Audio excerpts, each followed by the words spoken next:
Alhamdulillah, tentunya kita bersyukur pada Allah Subhanahu wa taala di hari ini Allah masih berikan kesempatan kepada kita semua untuk hadir khususnya di tempat yang termulia di muka bumi ini, yaitu masjid.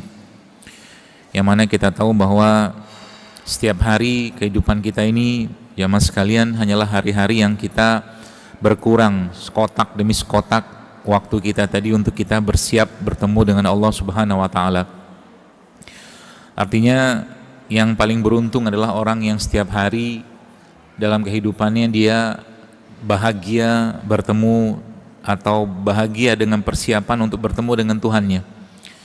Maka orang seperti ini pun disebutkan dalam Quran, juga ada Nabi sampaikan juga, barang siapa yang bahagia bertemu dengan Allah, maka Allah pun akan bahagia bertemu dengannya. Dan memang kita tahu bahwa semakin banyak kebiasaan baik dalam kehidupan kita, maka akan semakin begitulah nanti kita akan diwafatkan oleh Allah Subhanahu wa taala. Kemarin saya melihat sebuah video yang Masya Allah luar biasa, seorang yang urusannya membuka pintu masjid sebelah mungkin marbot kali ya, di sebuah tempat di Timur Tengah, sepertinya di Palestina seingat saya itu. Beliau membuka pintu di subuh ya, sebelum subuh, kemudian dia azan sebelum subuh kan ada itu, kemudian beliau kemudian duduk ya membaca Quran ya, dengan menggunakan tempat Quran itu, duduk situ, dan tak lama kemudian tiba-tiba Allah mengambil nyawanya. Inilah kematian yang indah menurut saya, yang kita mungkin harus persiapkan dengan sebaik-baiknya, karena kesuksesan kita sesungguhnya berawal dari akhir kehidupan kita. Bahkan para sahabat pun mengatakan bahwa alam kubur itu menjadi salah satu penentu kita selamat di sana, maka insya Allah selamat juga berikutnya, tahapan berikutnya. Maka Utsman bin Affan radhiyallahu anhu, salah satu sahabat yang kita tahu dijamin masuk surga oleh Rasulullah SAW tentunya, sebutkan pernah menangis di pinggir atau sisi kuburan sampai air matanya membasahi jenggotnya. Dan seorang yang bertanya kepada Utsman bin Affan, "Kenapa engkau menangis?" kata dia, "padahal engkau sudah dijamin masuk surga." Maka dia menjawab bahwa ya betul dijamin masuk surga, tapi tidak ada jaminan bahwa aku selamat dari fitnah kubur, katanya. Maka tentunya kita berharap lagi-lagi hari-hari dalam kehidupan kini, jamaah sekalian, kita memperbanyak kebiasaan baik. Itu poinnya.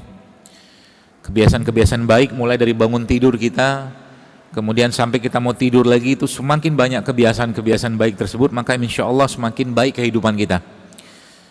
Kalau kita tahu bahwa hari-hari kehidupan kita ini tidak lepas dari apa yang kita rutinkan, maka itulah sebenarnya membangun diri kita, yang akan menjadi habit atau kebiasaan atau membangun jiwa kita. Di zaman sekarang ini kita tahu bahwa banyak sekali orang-orang yang dari mulai bangun tidur sampai mau tidur lagi tidak banyak kebiasaan baik yang dilakukan, sehingga akhirnya apa? Akhirnya dia pun hidupnya nggak ada baik-baiknya gitu loh.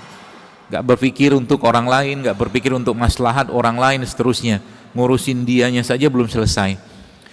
Maka sebenarnya ini menjadi poin yang penting buat nasihat buat saya pribadi dan jamaah sekalian, untuk kita mulai ya mengintrospeksi diri, mulai memuhasabah diri kita, kira-kira apa yang saya bisa lakukan hari ini untuk maslahat orang lain. Semakin banyak itu kita pikirkan dan kita kerjakan, mungkin hal sederhana, maka akan semakin damai, tenang hidup kita. Semakin kita merasa bahwa kita mulai paham untuk apa Allah menciptakan kita. Ini esensi ya sebenarnya.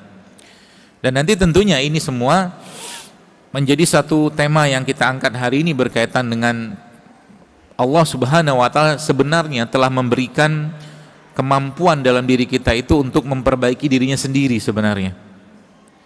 Saya banyak sekali melihat keadaan-keadaan atau kasus-kasus di mana ternyata ketika kita bicara tentang penyakit itu ya, bahwa sesungguhnya ya tidak hanya penyakit, orang yang pengen sehat ya, kemudian dia pengen pengen tetap sehat gitu kan, itu sebenarnya tidak jauh-jauh dari apa yang sudah Allah tanda kutip install dalam dirinya. Ya, install. Kalau kita lihat bahwa bagaimana Nabi Adam atau mungkin bagaimana iblis laknatullah alaih menggoda Nabi Adam, di situ kan kita tahu dalam beberapa ayat dalam Al-Qur'an iblis mengatakan kecuali, kata iblis, ya, kecuali. Jadi semua tuh nanti terkena fitnah atau godaan ujian dari iblis dan syaitan laknatullah alaih itu, kecuali kata iblis orang-orang yang ikhlas. Itu yang pertama. Lalu yang kedua apa? Kecuali orang-orang yang bersyukur, dan sedikit sekali dari mereka itu yang bersyukur, kata iblis. Ya. Maka kalau kita kembalikan pada diri kita, sesungguhnya kalau berkaitan dengan bagaimana kita mengaktifkan katakanlah kemampuan tubuh kita ini untuk memperbaiki dirinya, nggak jauh-jauh dari hal-hal tadi sebenarnya. Ya, nggak jauh-jauh dari hal tadi. Yaitu apa? Yaitu yang berkaitan dengan bagaimana kita menjaga keikhlasan kita, bagaimana kita menjaga rasa syukur kita tetap stabil, sabar kita tetap stabil, sehingga tidak banyak keluhan yang muncul atau keluar dari lisan kita. Maka para ulama zaman dulu memberikan pedoman tentang itu. Salah satunya apa? Salah satunya adalah bagaimana kita memperbanyak amal-amal soleh, amal kebaikan yang tidak banyak orang tahu. Ya, itu salah satu caranya. Jadi semakin banyak amal tersembunyi yang kita kerjakan, semakin aman diri kita. Amal tersembunyi. Lalu ada kaitan apa itu semua dengan dengan kesehatan jiwa kita? Ada satu kisah yang mungkin kalau Anda yang pernah membaca buku La Tahzan karangan Dr. Aid Al-Qarni itu, di situ dijelaskan ada seorang yang dia divonis sakit dan umurnya tidak lama berdasarkan teori tentang penyakit itu, katakanlah kayak begitu. Meskipun tidak mesti juga kita mengikuti 100%, karena yang namanya ajal itu kembali pada Allah saja. Lalu akhirnya dia apa? Dia melakukan suatu hal yang akhirnya membahagiakan, menyenangkan diri. Dia pergi berlayar, ya, dia menyewa kapal. Akhirnya berapa bulan seperti itu dia pergi sewa kapal dan tidak ingat sama sekali tentang penyakitnya. Lalu akhirnya ketika balik-balik lagi beberapa bulan kemudian, ternyata dia bisa, atau penyakitnya tadi, tumor atau kanker itu mulai mengecil, bahkan menghilang. Ya, ini sebenarnya bentuk bagaimana kita memberi makanan kepada jiwa kita itu, memberi makanan kepada jiwa. Dan itu kadang-kadang hal-hal yang sederhana. Ya, kalau mungkin orang sekarang mungkin menyebutnya healing gitu ya, healing. Tapi sebenarnya nggak sesederhana itu juga. Sebab apa? Kalau kita tidak mengenal, tidak mengerti mengapa kita diberikan satu kondisi, maka itu tuh Bapak Ibu sekalian, jamaah sekalian, tidak membuat kita sadar apa masalah dalam hidup kita. Contoh. Kalau mungkin Anda yang sudah mengikuti banyak video-video saya, kajian-kajian saya, mungkin sudah banyak saya sampaikan kalau bisa jangan makan ini, kurangi makan ini, gitu-gitu kan. Sudah banyak kan? Diikutin nggak? Banyak yang enggak kan? Banyak yang enggak. Banyak enggaknya. Ya sekali-sekali khilaf lah dok, dia bilang itu kan. Kalau khilaf hari ini khilaf, besok khilaf lagi, namanya doyan bukan khilaf. Kan gitu. Nah pertanyaannya, terus saya bilang lagi kan, misalkan saya bilang puasa itu bermanfaat bagi kesehatan misalnya gitu kan, gitu kan. Semua sudah tahu itu, tapi kan nyuruh tangan ini berhenti untuk ngambil makanan atau minuman dimasukkan ke mulut itu kan bukan hal sederhana dan hal mudah sebenarnya kan, susah loh. Apalagi atas nama jangan mubazir, betul lah. Anak makan gak habis, biar gak mubazir, ya makan lagi. Itu aja kerjaannya gitu. Biar gak mubazir gitu kan. Tapi yang terjadi apa? Pertanyaannya, oke lah itu sebulan mungkin hilap gitu kan. Hilap terus-terusan ya bukan hilap, ya, tapi doyan namanya. Jadi bagaimana caranya untuk menghentikan kita tidak makan kan gitu misalkan. Ya udah tahu puasa kan, kurangi makan. Saya kemarin ada lihat suatu video seorang profesor ya di Amerika itu umurnya 53 tahun, wajahnya kayak 30 ya, masih anu sekali dia, masih apa namanya, sangat sehat bugar gitu kan. Dan ternyata judulnya rahasianya apa coba, cuman dia katakan saya tuh makan sekali sehari doang, dia bilang cuma sekali sehari, tapi makannya bener ya, bukan ngasal. Kita ini kan banyak makan itu ngasal ya, kerupuk gitu kan, makan kerupuk satu bungkus gitu kan terus makan lagi macam-macam lah gitu kan. Makannya kalau mungkin kita bilang tuh bukan makanan yang padat nutrisi, tapi padat rasa buat lidah, tapi nggak padat gizi gitulah. Jadi cerita tuh itu sebenarnya ada metodenya sebenarnya ya, namanya tuh 1 meal a day, makan sekali sehari, tapi yang dimakan itu bergizi tinggi ya, tidak masalah sebenarnya. Makanya sebenarnya yang saya pahami dan pelajari, nggak ada kaidahnya kita tuh makan 3 kali sehari, itu nggak ada. Jadi kalau Anda sudah paham sebenarnya makan tuh kapan, kalau perlu ya makan, kalau nggak perlu nggak usah makan, kan gitu sebenarnya. Cuman kan nggak semudah itu, godaannya kan banyak. Seringnya kita perlu nggak perlu kita makan, seringnya begitu. Jadi jamaah sekalian, tadi kembali ke bagaimana caranya Allah untuk membuat kita berhenti makan.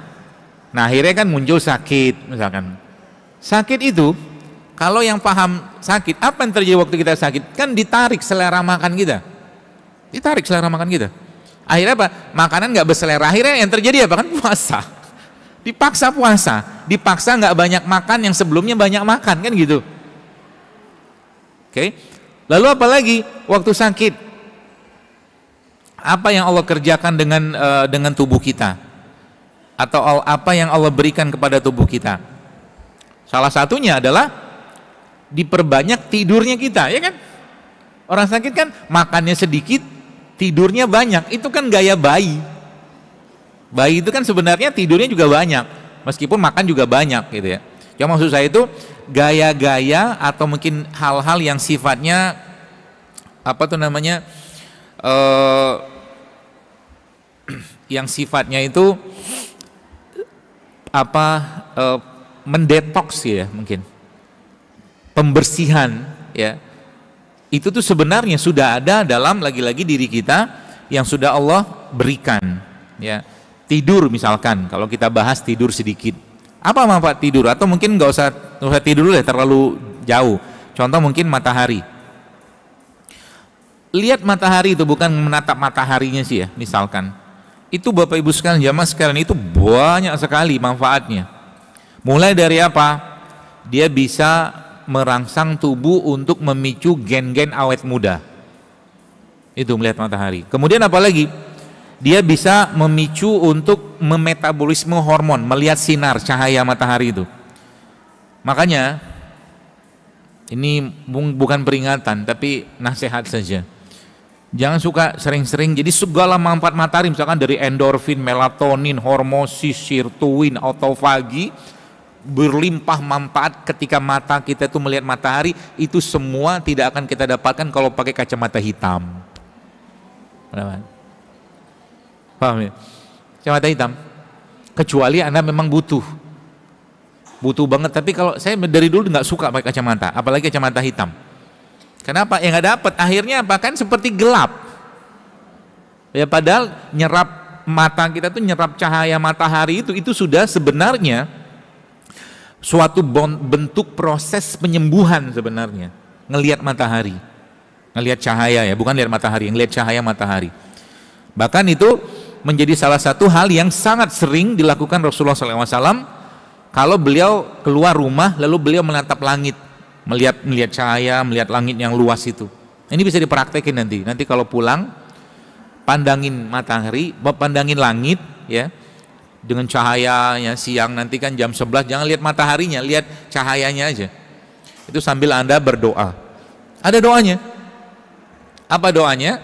Allahumma inni a'udzubika an adilla au udhalla au azilla au uzalla au azlima au uzlama au ajhala au yujhala alayya.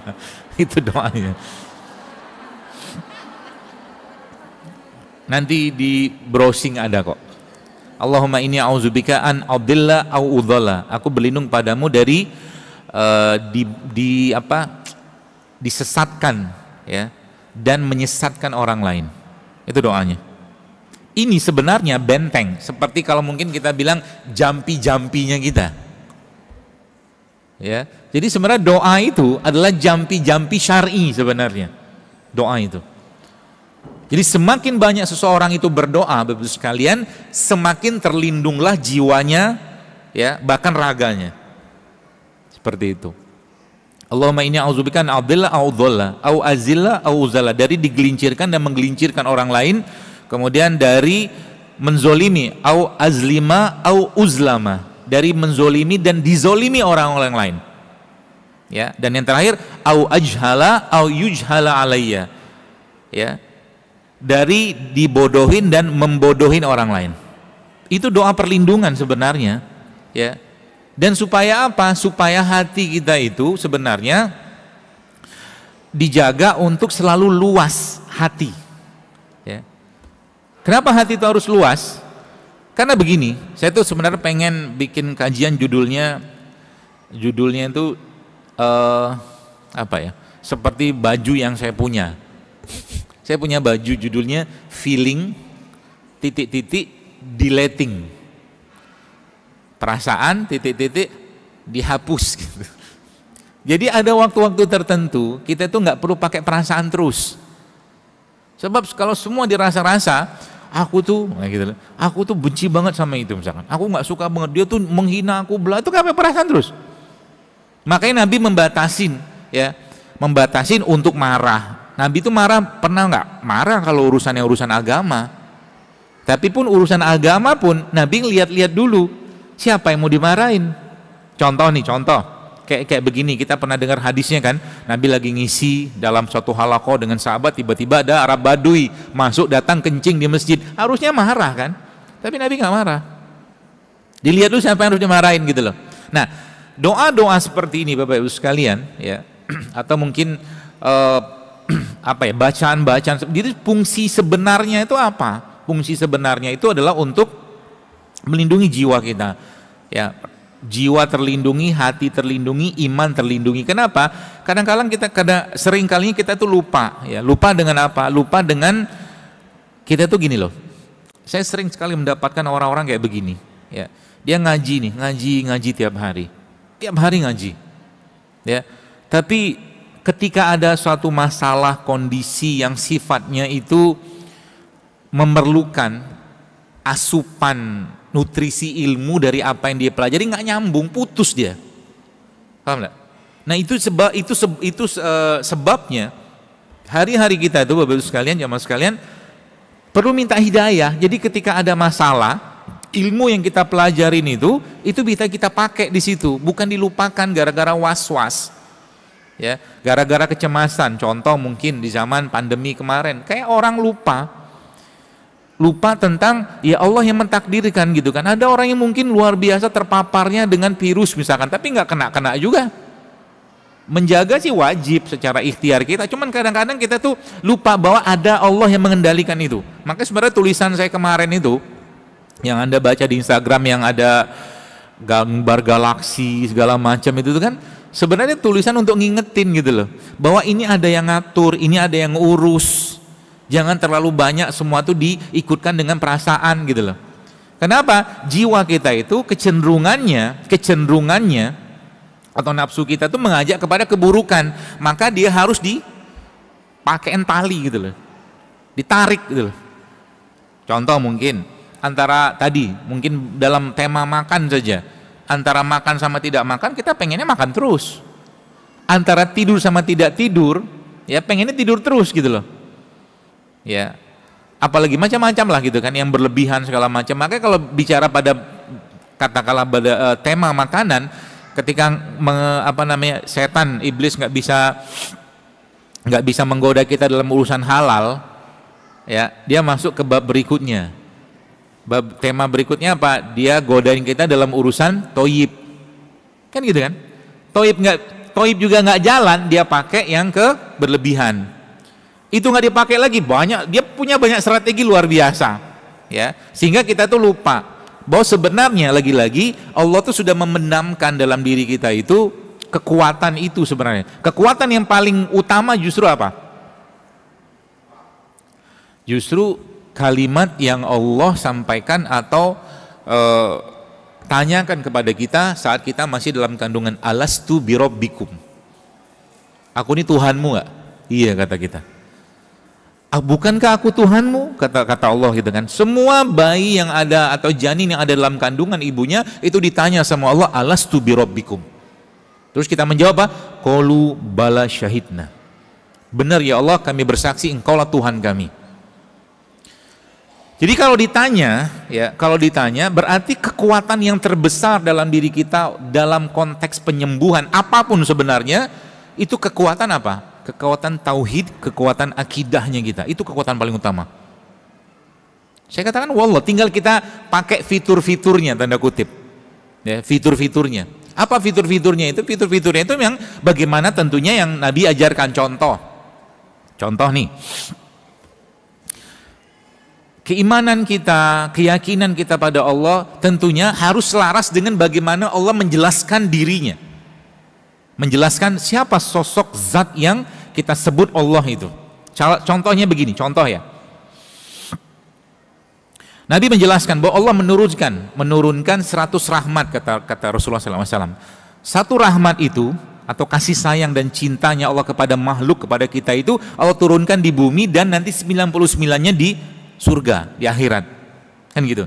Artinya apa? Kekuatan iman kita itu, kekuatan akidah kita itu, dan kekuatan sebutlah mungkin penyembuhan tadi, itu harus relate banget dengan bagaimana sosok zatnya Allah Azza wa Jalla ini, yaitu apa? Kasih sayang. Bagaimana kita bisa mengimplementasikan ini? Ya, implementasinya begini.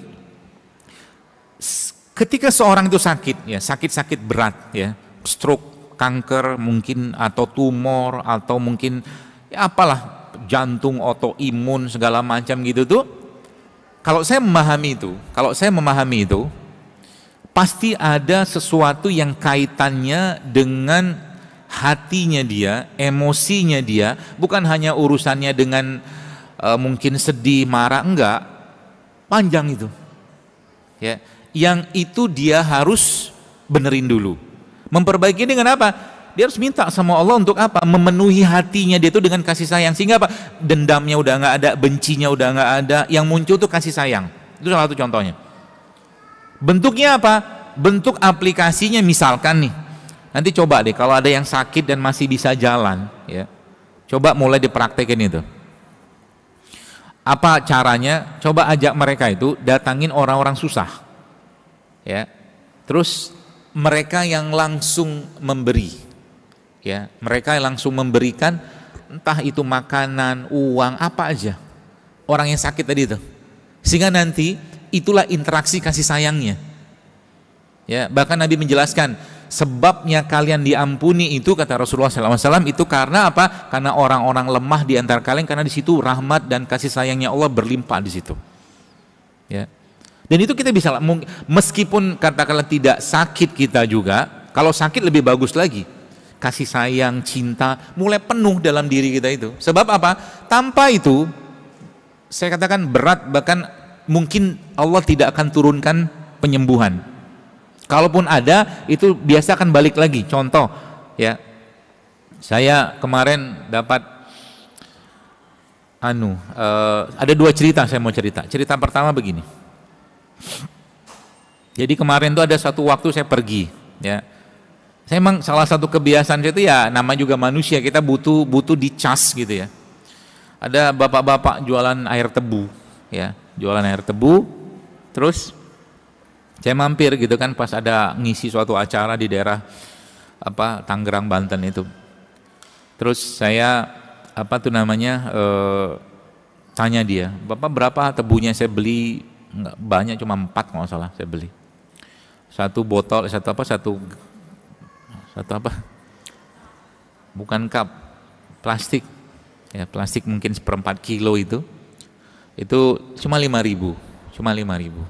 Lalu Entah ya terilhamkan saja. Saya tanya, bapak anaknya berapa? Anaknya 4, dia bilang. Terus oh ya, kemudian saya kasihlah uang sama dia, kasih uang, ini buat anak pertama, buat anak kedua, anak ketiga, anak keempat. Ini buat bapak, buat istri bapak. Nangis dia. Ya, cukup banyak uang saya kasih itu. Saya kasih semua akhirnya sama dia. Uang yang saya pegang di dalam dompet itu, dalam apa di dalam kantong itu. Akhirnya dia nangisin, cup. Saya peluk dia, senang banget dia. Saya peluk dia, saya tepuk bahunya. Udah pulang, saya bilang, nanti ketemu sama istri, sama anak. Gak usah jualan lagi, udah cukup. Itu kayaknya buat setengah bulan cukup. Uang yang saya kasih ke dia, mungkin sebulan cukup itu. Dia pergi, sudah alhamdulillah senang. Itu kasih sayang kayak begitu maksud saya. Ya, makanya ini pelajaran pentingnya. Ya, untuk membangkitkan itu ya. Nggak sakit juga, Anda kerjakan jadi. Bapak sekalian begini, kenapa dalam Islam zakat itu, ya, itu disebutkan itu kan sembako kan? Sembako kan? Zakat fitrah mungkin kita diperintahkan Nabi bayarnya dengan beras kan? Asli dengan beras. Karena memang feel-nya Bapak Ibu sekalian itu akan beda, rasanya itu akan beda kalau contoh nih, misalkan Anda memberikan atau belilah mungkin beras 2,5 kilo lah misalkan ya, atau 3,5 kilo itu sebulan mungkin harganya 100.000 misalkan. Cobalah beli beras itu ya dengan harga segitu, dengan Anda membawa uang 100.000, kasihkan ke orang, rasanya beda loh. Karena itu kehidupannya dia, paham nggak? Membelikan beras atau memberikan beras sebanyak itu tuh sama ngasih uang sejumlah yang sama dengan beras, itu feel-nya beda di kita. Beneran. Nah itu tuh saya katakan memberikan hadiah itu memang pada titik pada konteks tertentu dalam syariat itu diperintahkan kita memberinya sembako. Ya, apa bahan makanan pokok yang kita pakai gitu loh. Karena memang rasa kasih sayang, cinta, ya, kemudian kayak kita seperti mungkin bahasa sekarang tuh ngeblend gitu kan. Ngeblend dengan orang kita beri itu kan memang hanya bisa didapatkan dari apa yang dia biasa makan tiap hari, salah satunya ya, seperti itu. Jadi itu yang pertama ya, tadi ceritanya itu. Cerita yang kedua ya, ini sebenarnya kita coba ya mulai jiwa tuh dididik gitu kan, untuk jiwa kita, hati kita tuh dididik untuk apa? Untuk dia semakin banyak merasakan getaran-getaran kebesaran Allah, getaran kasih sayang Allah di segenap penjuru langit, bahkan diri kita sendiri, sebagaimana Al-Fusilat menjelaskan itu, sehingga apa? Gampang banget tersentuh. Itu bagus tuh ya. Dok, saya pernah itu, dia bilang, ada sih orang mungkin ya, ketika dia mendengarkan Al-Quran, tiba-tiba dia menangis dengan terharu luar biasa. Ternyata ayatnya baca tentang pernikahan, kan nggak nyambung. Yang saya maksudnya itu ayat-ayat yang kaitannya dengan jiwa kita tuh jadi bergetar, takut ya dengan ancaman Allah, siksa Allah gitu maksudnya. Ya, itu saya pernah cerita di beberapa tempat juga. Ada seorang teman lah gitu kan, teman saya itu dia masya Allah, dia kadang-kadang lihat orang gitu ya di pinggir jalan, mungkin bahkan tukang parkir pun kadang-kadang lihat tukang parkir pun nangis dia.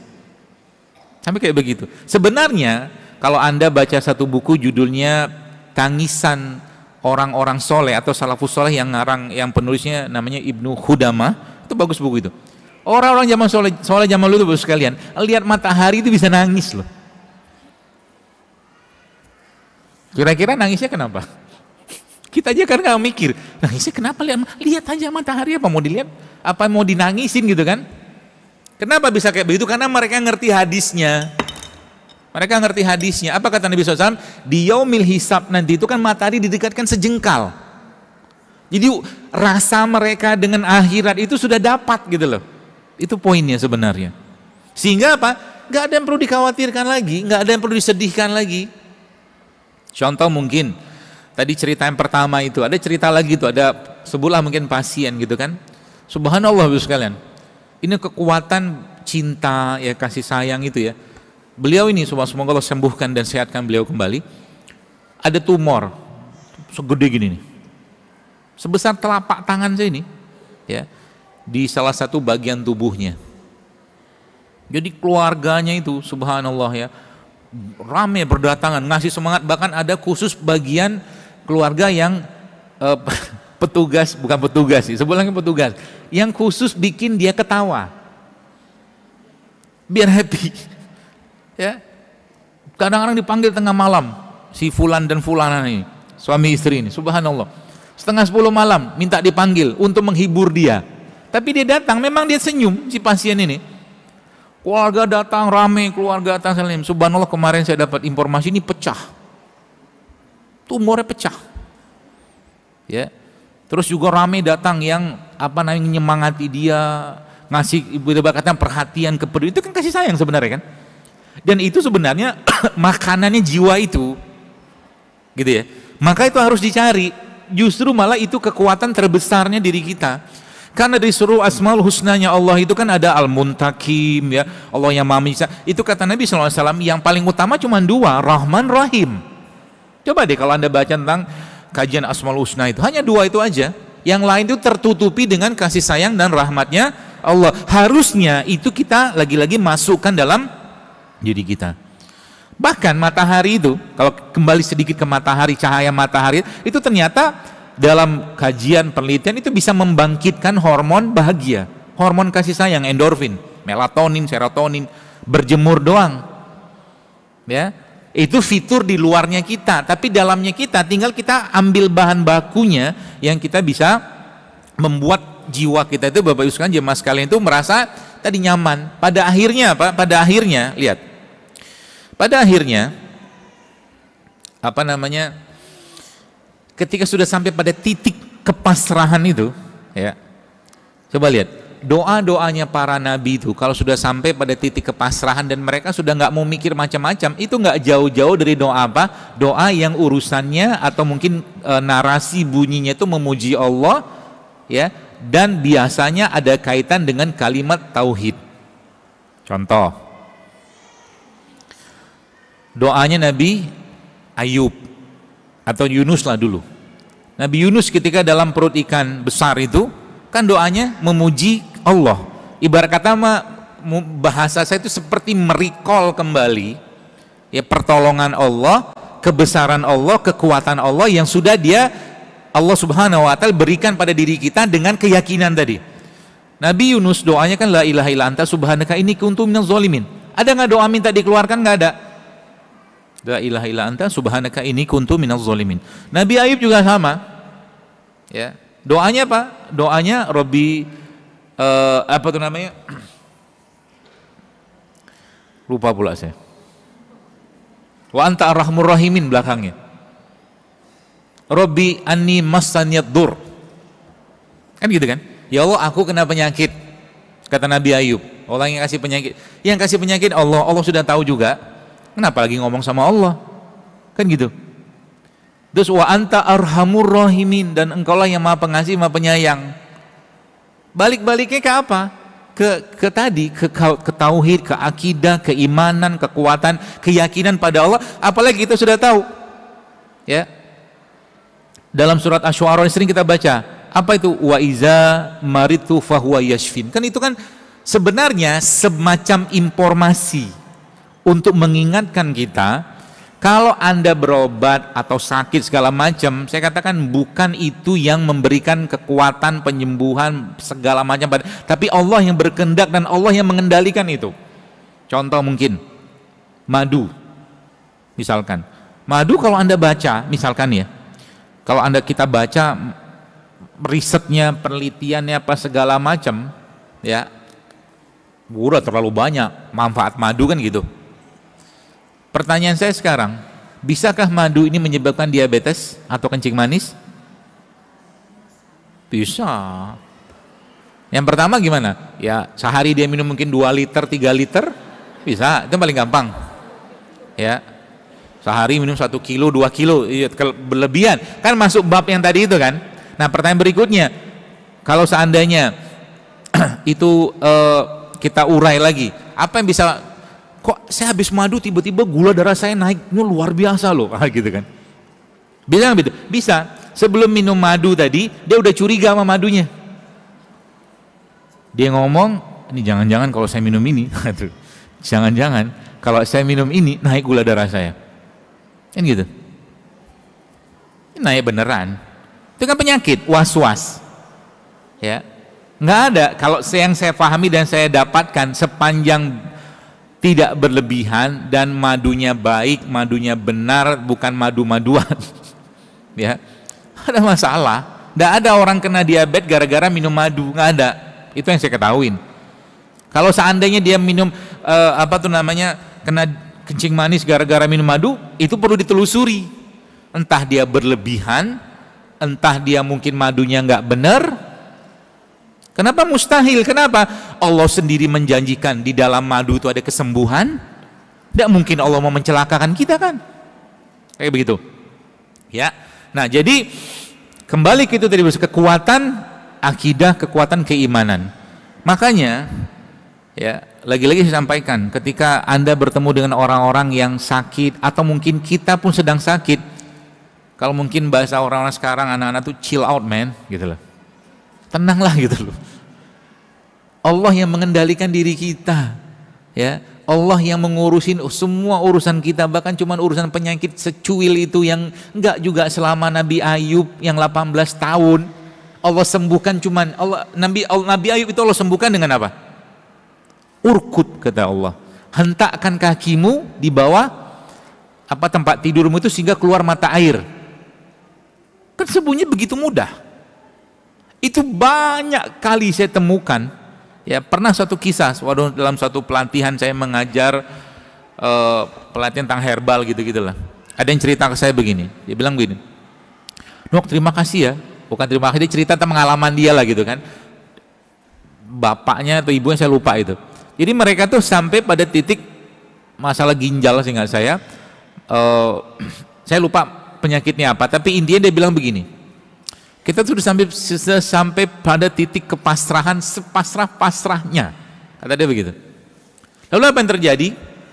Tiba-tiba entah kayak gimana, dia bilang, kami tuh melihat depan rumah kami itu ada pohon kelor. Terilhamkan gitu kan, minum rebusan daun kelor. Subhanallah, akhirnya minum daun kelor, sembuh tuh sakitnya. Udah ditanam Allah sekian lama di depan rumahnya, tapi nggak Allah ilhamkan. Kenapa? Belum sampai ke titik pasrah. Nah, kepasrahan kita tentang penyakit, tentang kondisi kita itulah bentuk sebenarnya keyakinan atau keimanan kita kepada Allah Subhanahu wa taala. Itu poinnya. Jadi lagi-lagi kekuatan terbesar itu justru malah keimanannya kita. Ya, dan itu bagaimana caranya sebenarnya? Ya, itu digali atau mungkin dikuatkan lagi-lagi dengan amal soleh. Ya. Amal soleh, amal baik kita, baik pada diri kita sendiri, keluarga ataupun pada orang lain, itu yang nanti akan menjadi kekuatan terbesarnya kita, sehingga nanti apa? Ya Allah, ngomong sama Allah, kalau sakitku ini membuat engkau semakin ridho kepadaku ya Allah, maka aku ikhlas, sambil senyum. Dan jika sakitku ini Allah membuat engkau makin cinta, makin sayang kepadaku, membuat semakin banyak dosa-dosaku engkau gugurkan, maka aku ikhlas, aku ridho ya Allah. Kalau udah kayak begitu, kira-kira Allah sembuhin nggak? Biasanya Allah sembuhin. Allah sembuhin. Kenapa? Dia sudah sampai pada titik penghambaan tertingginya, udah pasrah sepasrah-pasrahnya. Itu yang sebenarnya Allah inginkan. Makanya sakit itu, ya, kalaulah seseorang itu kena sakit, kita mulai akan berpikir, jadi sebenarnya sakit itu rahmat atau ujian? Tergantung kita menilainya. Ya, kalau sudah naik level pada tingkat awal, pasti kita akan ngomong itu ujian. Pasti. Aku dapat ujian sakit nih, padahal gara-gara ulah dia aja tiap hari makan nggak benar misalkan gitu ya. Kan gitu. Tapi nanti udah naik imannya, ya, naik kepahaman ilmu tentang agamanya, maka apa yang terjadi? Katakan, baru saya sadarin ternyata saya bersyukur sekali dikasih penyakit itu. Itu yang Allah inginkan. Ya, makanya kan kita sering dengar hadis Nabi menjelaskan bahwa urusan seorang mukmin itu mengagumkan, kata Nabi. dapat nikmat dia bersyukur, dapat ujian dia bersabar, itu aja. Dan membuat dia apa? Tenang. Tenang setenang-tenangnya. Itulah iman, itulah akidah, itulah keyakinan kita pada Allah. Apa mau dikhawatirkan? Rezeki udah dijamin kok. Allah udah jamin rezeki kita. Mati sama. Saya berapa kali ketemu semua orang-orang yang konsul gitu kan, sempat bertemu dan konsulan langit mungkin bahasa saya itu. Banyak yang pengen ketemu, saya bilang saya nggak bisa akomodir semua, tapi kadang-kadang beberapa yang ketemu itu dia berdoa gitu kan, ya Allah semoga saya bisa bertemu dengan Dr. Zaidul untuk konsul. Ketemu beneran itu. Ada satu kali itu saya mau ke arah Depok, mau makan sih nggak saya, terus akhirnya entah ya kuasa Allah gitu kan, Allah gerakkan saya membelok ke kanan ke arah Pasar Minggu. Lagi saya makan di resto di situ tuh, tiba-tiba ada bapak-bapak nyamperin, dokter saya boleh konsul, tanya nggak? Boleh, silakan. Saya bilang saya lebih senang dikonsulin daripada diajak foto, saya bilang. Ada manfaatnya daripada foto. Ya. Terus dia cerita ibunya, bapak kenapa bisa ketemu saya? Saya bilang gitu sama dia. Nggak tahu dok, adalah 2 hari 3 hari ini dia bilang saya doa supaya saya bisa bertemu dengan dokter, dia bilang. Saya mau tanya tentang kondisi ibunya yang kena kanker, tumor. Saya jelaskan segala macam, senanglah dia. Mulai tenang segala macam, begini-begini segala macam. Nah itu kekuatan doa lagi kan. Itu kekuatan terbaiknya. Ya, tapi doa itu tidak akan bisa memberikan kekuatan kalau kitanya tidak yakin. Nggak bisa. Yakin itu balik ke bab keimanan tadi kan. Maka berdoalah dengan sungguh-sungguh kata Nabi. Jangan tergesa-gesa. Siapa tuh orang tergesa-gesa? Ya Rasulullah kata para sahabat, orang-orang yang berdoa lalu mereka mengatakan, ya Allah aku sudah berdoa tapi kenapa nggak dikabul-kabulin? Itu confirm tidak akan dikabulkan doanya. Jadi kalau doa belum dikabulin, sabar. Sabar aja. Ya. Dan mungkin gaya kita ngomong sama Allah itu yang perlu diperbaiki ketika kita berdoa. Ya, perlu diperbaiki. Bagaimana caranya kita ngobrol sama Allah itu perlu diperbaiki supaya apa? Supaya nggak kaku. Ngobrol sama Allah. Ya Allah, gini nih, aku mau ngomong. Boleh nggak itu? Justru itu Allah senang kayak begitu. Beneran deh. Tapi tentunya dengan adab gitu kan. Kita memuji Allah dulu, kita bersolawat dulu, atau membaca tasbih. Jadi salah satu disebutkan ini resep doa supaya dikabulkan Allah itu ada. Ya, banyak caranya. Muji Allah, atau dalam sebuah riwayat saya disebutkan itu adalah bahwa kita diajarkan atau sampai apa? Diajarkan Nabi SAW itu untuk membaca tasbih, tahmid, tahlil 10 kali, 10 kali, 10 kali. Subhanallah, alhamdulillah, Allahu Akbar. Ya. Jadi setelah memuji Allah tadi kita, atau mungkin kalimat di depan itu pembuka doanya alhamdulillah memuji Allah, kita tambahkan dengan tasbih, tahmid, tahlil 10 10 10. Ya. Lalu tambahkan lagi dengan apa? Tambahkan lagi dengan doanya Nabi Yunus tadi, la ilaha illa anta subhanaka inni kuntu minaz zalimin. Ya. Tambah lagi boleh nggak? Boleh. Allahumma inni as'aluka bi anna lakal hamd asyhadu annaka antallahu la ilaha illa antal ahadus samad allazi lam yalid wa lam yulad wa lam yakul lahu kufuwan ahad. Nanti dihafalin itu. Itu pembuka doa yang kata Nabi kalau orang membaca doa dengan membukanya dengan itu maka doanya akan dikabulkan Allah. Allahumma inni as'aluka bi anni lakal hamd asyhadu annaka antallahu la ilaha illa antal ahad Allahus samad lam yalid wa lam yulad wa lam yakul lahu. Itu baca Al-Ikhlas sebenarnya itu tuh. Cuma dirangkai dalam bentuk doa, kurang lebih kayak begitulah. Ya begitu. Nah, baru ngobrol sama Allah, ya Allah begini. Sampaikan aja keluhannya apa. Sehingga nanti apa? Yang kita nikmati itu apa sebenarnya? Jiwanya kita, hatinya kita, imannya kita, lisannya kita, seluruh anggota tubuh kita itu Bapak Ibu sekalian itu berinteraksi dengan Robnya kita. Itu yang indah nanti. Beneran. Perkara dikabulkan, Allah udah janji, ud'uni astajib lakum. Kan udah dibilangin. Kalau kau doa, syarat-syarat doa kau penuhin kata Allah, pasti akan aku kabulkan. Allah udah ngomong begitu dalam Al-Quran. Ya, asal tadi exclude-nya jangan sampai muncul, nggak yakin, tergesa-gesa, nggak ada adab, nggak boleh.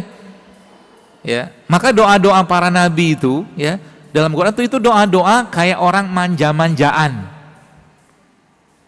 Jadi kalau ditanya berarti kekuatan berikutnya setelah keyakinan, iman, akidah tadi apa? Doa. Doa itu bisa mengubah takdir kata Nabi SAW, maka berdoalah dengan keyakinan. Kalau nggak dikabulin gimana? Bilang sama Allah, aku tetap baik sangka sama engkau ya, karena gak mungkin engkau menyulitkan aku. Sebutkan saja apa kegusaran hati kita itu, sehingga setan gak ada ruang masuk untuk menimbulkan was-was. Apa susahnya untuk mengobati atau menyembuhkan satu penyakit buat Allah? Gak ada susahnya. Allah gak ada. Cuman yang susah itu apa? Yang susah itu kita berbaik sangka dengan Allahnya, itu yang susah. Gak yakin dengan Allahnya. Ya. Nah cerita yang tadi itu yang apa, tumor sebesar tangan itu pecah keluar ya, cairan putihnya segala macam gitu-gitulah. Kok bisa kayak begitu tadi?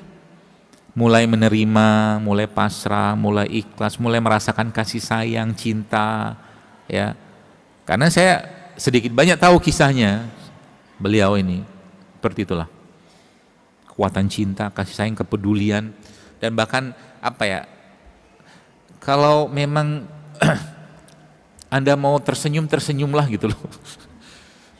Ya, maksudnya gimana? Ya tertawa tuh boleh, tersenyum itu boleh gitu loh. Jadi kalau saya kadang-kadang ketemu dengan teman-teman atau guru-guru itu bukan ngomongin serius-serius banget juga, ngakak-ngakak aja kita, cuman tentunya dengan nggak berlebihan juga gitu ya. Itu bagian dari apa ya, ada kebahagiaan, ketenangan kita ya, seperti itu. Jadi ini ada kisah satu ya, tapi ini kisahnya konyol ya. Ada kayaknya dalam satu kajian atau mungkin pelatihan apa gitu, ingat saya suatu hari ada, tapi nggak usah ceritain deh. Cerita apa nggak? Udah ngomong ya, udah nanggung. Jadi saya ngajak jamaah itu, saya bilang ya senyum, tertawa, ya tertawalah semua gitu kan, cerita-cerita apa macam-macam gitu. Ada seorang bapak-bapak lah gitu kan, bapak Fulan lah mungkin, Fulan. Menurut saya yang saya sampaikan itu sudah cukup lucu menurut saya, untuk membuat dia tersenyum gitu kan, atau membuat audien atau jamaah ya tersenyum sedikit lah gitu. Tapi dia nggak senyum-senyum. Sampai saya bilang, Bapak Ibu, saya bilang, janganlah kita seperti malaikat Israfil, saya bilang. Malaikat Israfil itu kan dikabarkan Nabi nggak pernah senyum, takut ya, malaikat meniup itu sangkakala itu, trompet itu, karena ketakutan luar biasa. Kita senyum-senyum aja, tetap aja gitu. Mungkin ada satu titik di mana dia nggak kuat juga untuk menahan ketawa, tertawalah dia, dan saya baru tahu alasan dia untuk menutup mulutnya, ternyata emang banyak giginya ompong. Nah itulah, ya sudahlah. Ya, senyum aja kan, kalau mau maaf kan ompong juga kan apa namanya, masih bisa senyum. Ya gitulah, keyakinan, doa ya, cinta, kasih sayang ya, itu dipupuk ya, diberi makanan dia ya. Sebab justru malah lagi-lagi saya sampaikan, itu apa tuh namanya, kekuatan terbesarnya kita sekalian manusia ini. Kalau Anda baca dalam Al-Quran atau kita lihat, sebenarnya kita tuh dominasi kita itu antara makhluk sosial ya dengan makhluk pribadi. Dominasi kita sebenarnya, Quran itu lebih banyak menyebutkan kita tuh makhluk sosial. Maksudnya gimana? Contoh nih, kita disuruh berpergian, bertebaran kata Allah dalam Al-Quran. Berjalanlah kalian, bersebaran untuk melihat bagaimana keadaan orang lain gitu. Ya itu yang pertama. Terus Nabi bilang apa? Sebaik-baik kalian adalah manusia yang paling bermanfaat. Ya. Contoh sekarang begini. Bagaimana sekarang saya sekarang pengen ngajak Bapak Ibu sekalian, jamaah sekalian mikir. Tolong kerjakan dalam waktu 5 menit. Saya challenge Anda. Challenge-nya apa? Sekarang teman di kanan atau kiri Anda itu, coba pikirkan, apa kebaikan yang bisa Anda lakukan saat ini kepada dia sekarang?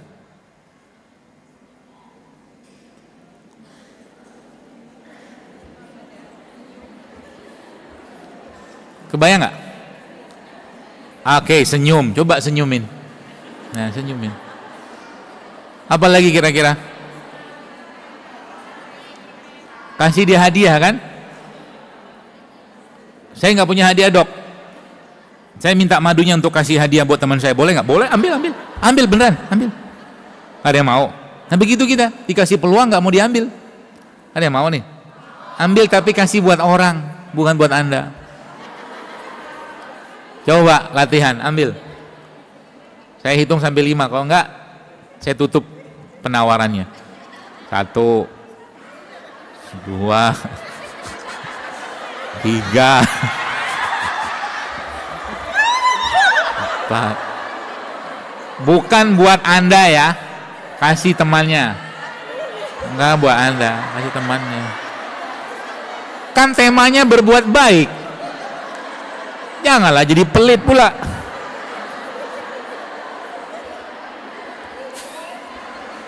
Siapa yang dapat madu tadi? Ibu dapat madu. Senang nggak? Senang.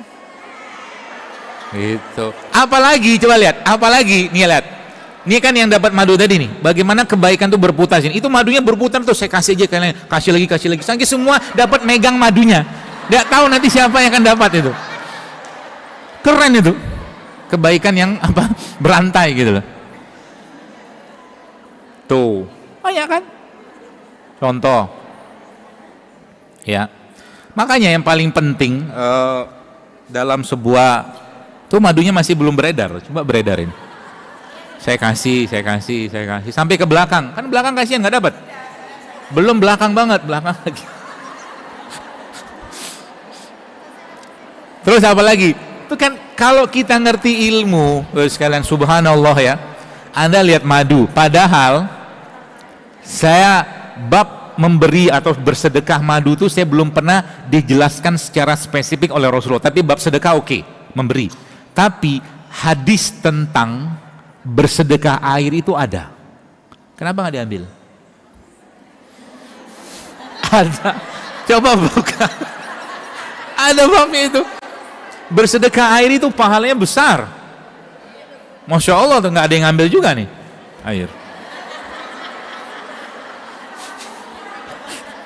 Misalkan itu, Masya Allah. Itu kan, jadi kan 5 menit Anda sudah bahagia. Makhluk sosial kan.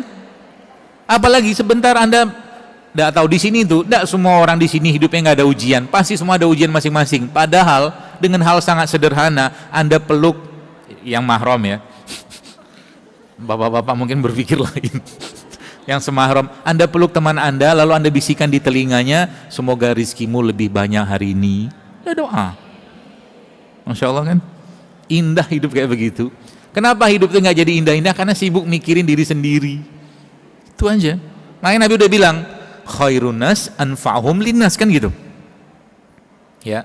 Itu doa ya, tadi keyakinan, cinta, itu power semua itu. Wallah saya katakan power. Ya. Apalagi jiwa itu terus dididik untuk dekat sama Tuhan, sama Allah. Maka nggak ada perlu dirisaukan. Ya. Sakit. Saya berapa kali ketemu orang-orang yang mungkin bahasa orang sekarang tuh apa, overthinking kali ya. Overthinking itu kan semua dipikir. Semua dipikir, jika maka, kalau begini gimana, semua dipikir sama dia. Ya. Ada orang yang sakit gitu, saya bilang gini sama dia, Bu, tenang aja Bu. Sakitnya juga nggak berat-berat banget. Saya bilang gini sama dia. Apa saya bilang?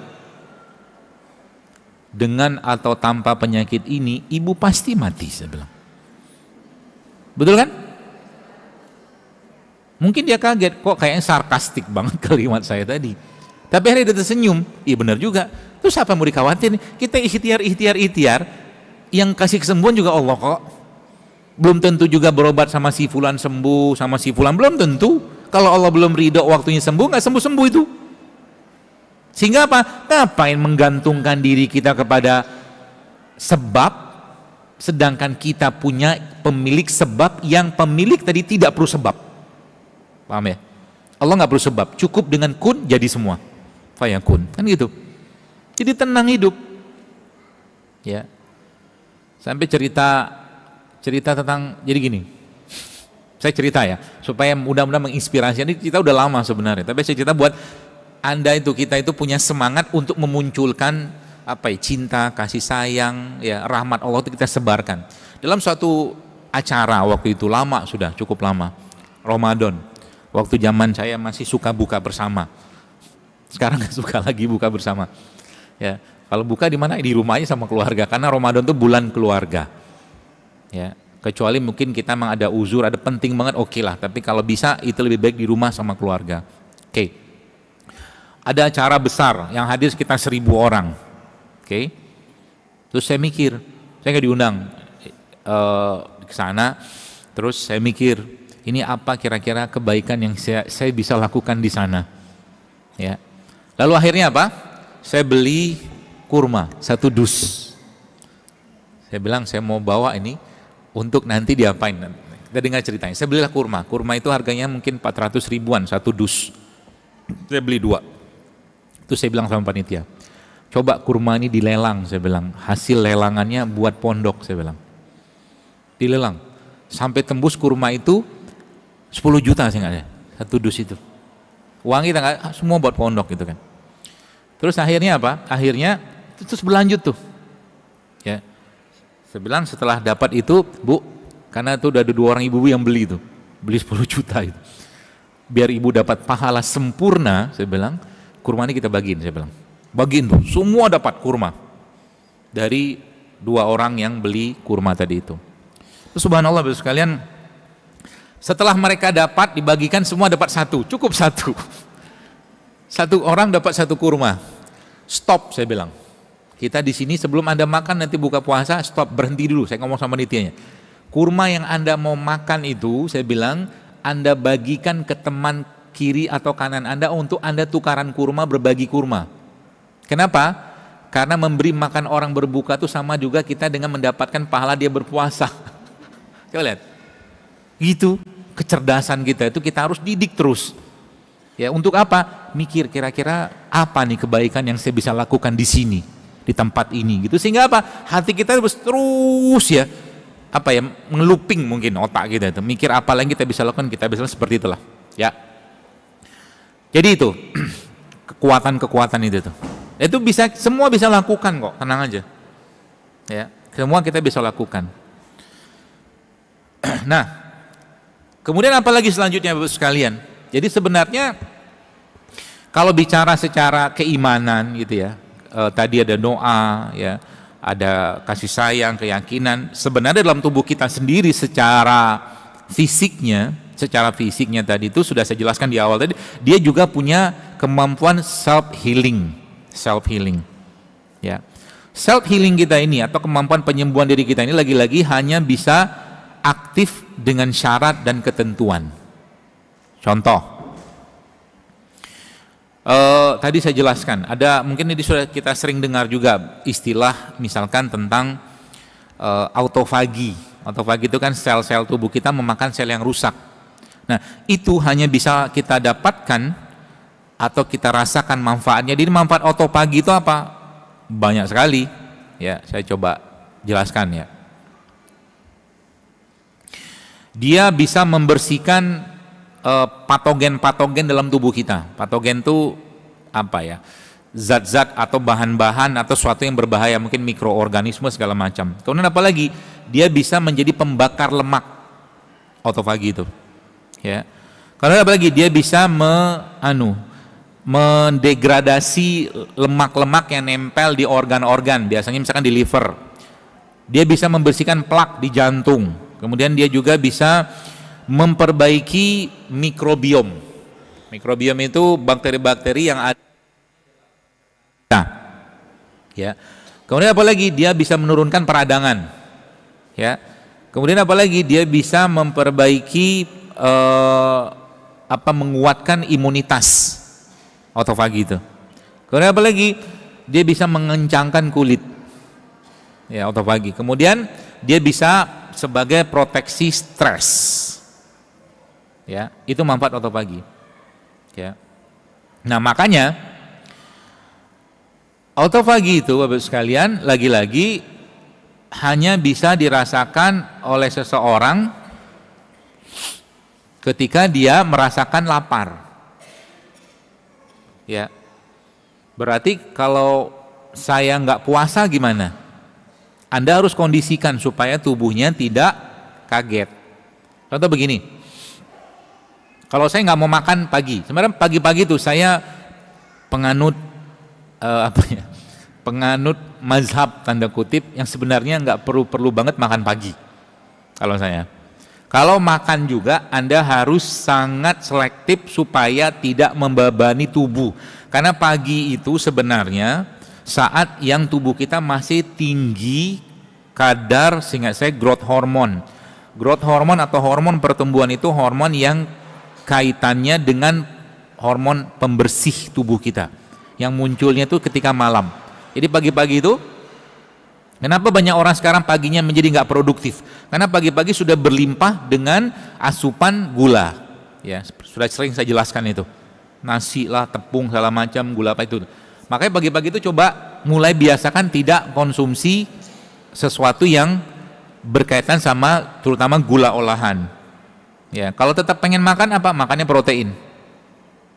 Ya, contohnya apa? Telur gitu. Tambahkan juga mungkin dengan jadi jangan terlalu banyak itunya karbohidratnya. Ya, lebih baik lagi apa? Lebih baik lagi Anda bilang sama tubuh nggak ada makan sampai nanti siang. Kalau diomongin kayak begitu, ya tubuh kita akan mengkondisikan untuk menggunakan cadangan bahan bakar yang lain yang ada dalam tubuh kita dalam bentuk lemak sebagai energi. Kalau nggak ngomong kita pasti kelaparan. Coba aja. Itu sebenarnya fungsi puasa itu dengan sahur itu sebenarnya. Tapi kalau kita nggak puasa, nggak apa-apa. Misalkan lagi nggak pengen puasa, tapi pengen nggak makan, Anda harus ngasih info ke dia supaya lambung tidak teriak. Ya, kalau lambung teriak dia pasti minta makan. Jadi akhirnya apa?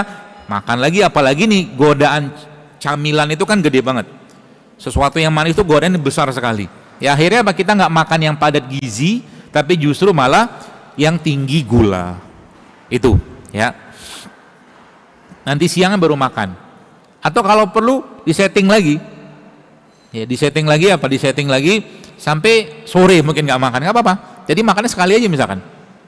Tinggal Anda hitung kebutuhan, sehingga saya kebutuhan kalori orang dewasa, sehingga saya sekitar 2000-an lah, 2000-an kalori kurang lebih. Jadi sekali makan kita itu, kita bisa memenuhi itu atau mungkin tidak penuh segitu tapi padat gizi. Misalkan dia makannya 1500, sisanya air, sayur, atau mungkin teh tanpa gula, teh hijau tanpa gula, atau kopi tanpa gula yang menguatkan proses autofagi tadi. Ya, seperti itu. Makanya sekarang itu lagi tren tuh di dunia itu. Ya, mereka nggak makan, ada yang mereka sebutnya water fasting, tapi ini kondisional sekali ya. Tidak semua orang bisa ngerjakan. Artinya kalau Anda yang paling paham tubuh Anda. Ini saya jelaskan kaidah umum saja. Ya misalkan bagaimana cara saya membakar lemak? Gampang, 24 jam minum air putih aja terus. Lemaknya akan dibakar, hormon akan di resetting lagi, ya, dengan kita menggunakan bahan bakar kita dari lemak itu loh. Ya karena apa? Sebagian besar dari kita sudah banyak depositnya, jadi nggak usah disimpan terus menerus. Taunya dari mana? Tinggal dipegang sama pinggangnya. Kalau banyak lipatan, berarti kita banyak tabungan. Depositonya banyak. Ya, itu kalau dipakai sebagai tenaga atau bahan bakar, wah keren. Jangan pula dipegang-pegang sekarang. Nanti aja. Depan saya pegang-pegang, tak bagus. Nanti aja di rumah, lihat sendiri. Pakai baju kaos, nanti ketahuan. Ya, ibu-ibu banyak-banyak olahraga deh. Ya, gini. Jadi kebanyakan ya sebenarnya karena Anda wanita ini kan dia ada hormon estrogen. Hormon estrogen itu salah satunya fungsinya adalah menjaga tulang, menjaga jantung, ya. Seiring dengan waktu dia akan menurun tuh.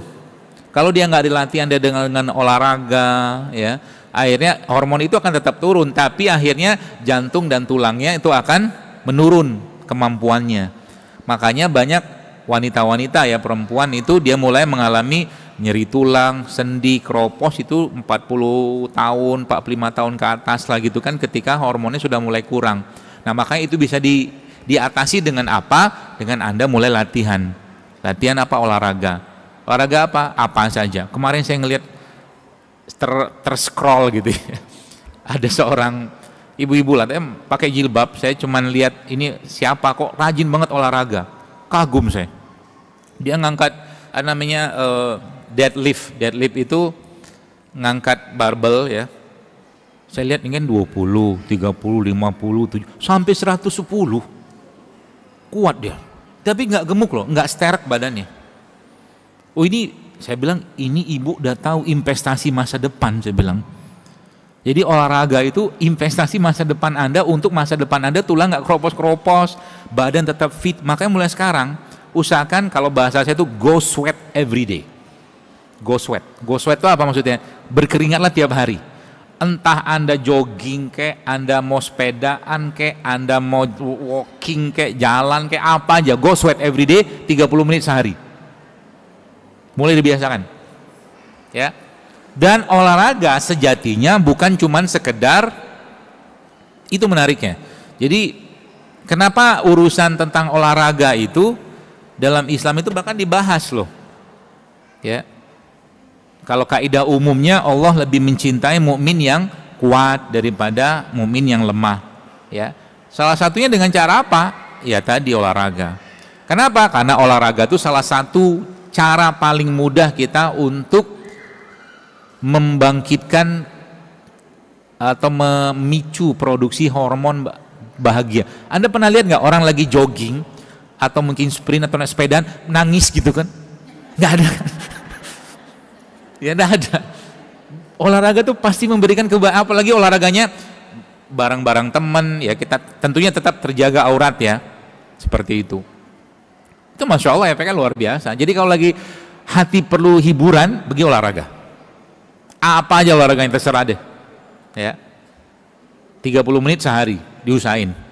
Ya, apalagi Anda sudah mulai perempuan ya, ibu-ibu ini Anda mulai latihan beban. Karena beban kehidupan Anda sudah banyak, coba beban yang lain gitu loh maksudnya. Ya. Beban beban kayak dosa aneh-aneh ini juga bisa kayak begini. Begini kan? Ada begini aja, ringan. 50 kali coba. Kemang juga. Tapi kemang itu yang kita, pegel itu yang kita cari sebenarnya. Ya, ambil ini 2 atau yang 1,5 liter, gini aja terus. Jadi nanti kokoh ininya. Ya, tempat bersandar anak-anak nanti. Dan menantu. Ya, pakai gini-gini mudah. Hal sederhana. Ya. Dan olahraga itu sebenarnya ya, kalau kita bahas lagi-lagi kekuatan dalam tubuh kita itu dia punya efek recovery juga ya, recovery. Jadi dia memproduksi sel-sel baru juga ya, ketika kita berkeringat olahraga kayak begitu. Itu autofagi. Kemudian apa lagi Bapak sekalian? Sebenarnya banyak sih, saya akan berikan beberapa saja ya, nanti baru terakhir masuk ke bahannya ya. Jadi yang paling tadi cahaya termasuk ya. Jadi melihat matahari. Jadi kalau sakit usahakan lihat matahari, bukan lihat cahaya. Ya, kalau lagi sakit ya, berapa lama ya, secukupnya lah, 15-20 menit ya cukup lah ya, jangan pagi-pagi dah masalah, kan kita nggak lihat mataharinya, kita ngelihat cahayanya kan di langit gitu loh, itu yang kita lihat. Cahaya itu efeknya apa? Banyak ya, contohnya apa? Dalam beberapa yang saya dapatkan itu, cahaya itu mulai dari apa? Dia juga bisa memicu autofagi tadi itu, autofagi. Kenapa lagi? Dia juga bisa memicu, meningkatkan atau memperbaiki pencernaan. Cahaya loh, mata kita lihat cahaya itu. Ya, apalagi detox. Ya, apalagi seterusnya tuh DNA atau gen repairing, perbaikan DNA. Kemudian apalagi? Membangkitkan energi dalam tubuh kita. Ya. Kemudian meningkatkan pembakaran lemak, cahaya doang. Apalagi Anda cahayanya sambil nge-grounding. Grounding itu maksudnya apa? Nyeker. Jadi pakai alas, ya, nggak pakai alas kaki, kita nyeker di atas rumput, ya, atau tanah, lalu sambil memandang bukan matahari, memandang cahaya. Itu bagus, efeknya bagus banget. Ya, jadi kalau ada yang sakit-sakit itu tuh diajak, apalagi lagi sambil misalkan dia pakai kursi roda atau mungkin jalannya agak susah, ditemenin sambil ngobrol, cerita-cerita tentang kebaikan, nanti dia semangat dia tuh. Karena matahari itu sebenarnya justru menjadi salah satu penyemangat kita lah gitu kan, kalau pakai kaidah tadi itu. Kemudian apa lagi? Itu udah berapa tadi tuh? Udah banyak.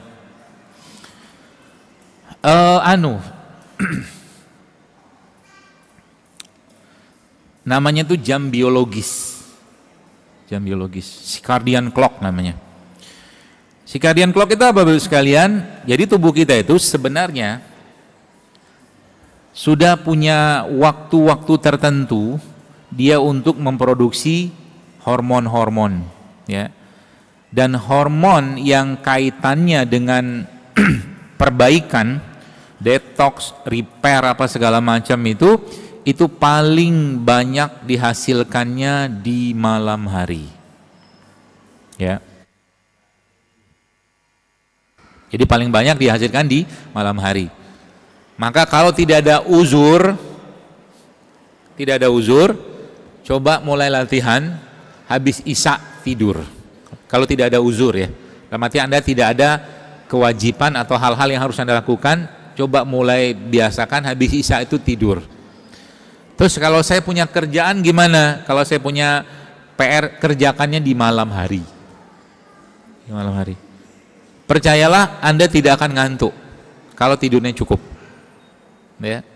Kalau tidurnya cukup, apalagi kita sudah tersetting, ya. Tersetting apa tuh namanya, otak kita itu dengan kebiasaan tidur tertentu, itu biasanya tidurnya kurang sekalipun dia tetap bangun pada jam tertentu, betul kan? Itu dibiasain. Jadi kalau kita tidur sekarang isya jam 7:30 lah, oke lah jam 8 kita tidur, nanti jam 1, jam 2 bangun, ngobrol sama Allah. Indah banget, sehingga nanti malam itu menjadi waktu-waktu yang kita rindukan.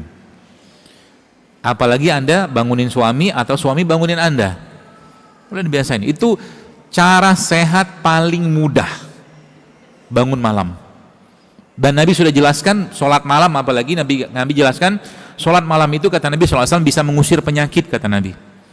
Dan kalau kemarin saya tulis di Instagram tentang air mata, itu waktu terbaik Anda menangis, paling baik. Ya, air mata itu akan sebenarnya terus efeknya sampai kemana? Kata guru saya begini, karena beliau punya kaidah sendiri dalam memahami penyakit, ya. Dia bilang begini, orang-orang yang kolesterolnya itu tinggi, dia bilang itu kecenderungannya, kata beliau dari pengalaman beliau tentunya, itu subhanallah kata beliau, itulah orang-orang yang hatinya keras, dia bilang nggak bisa dia pokoknya pendapat dia itu yang paling benar. Itu kenapa yang saya tulis di IG kemarin itu sebenarnya, ya, hati liver, ya, karena liver itu kan salah satu fungsinya memetabolisme lemak kan, ya, dia emang ada kaitan juga. Semua organ itu kalau dalam kaidah, ya, di luar medis biasa lah, ya, itu pasti ada emosi yang tersembunyi di situ, semua organ tadi itu, ya. Di mana bisa melihat emosi tadi itu? Ya, dari penyakit. Karakter penyakit itu sebenarnya karakter emosinya. Nah, gitu.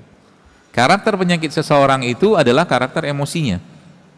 Atau dalam kaitan apa? Emosinya itu mungkin berlebihan, ya, sedihnya berlebihan, takutnya berlebihan, ya.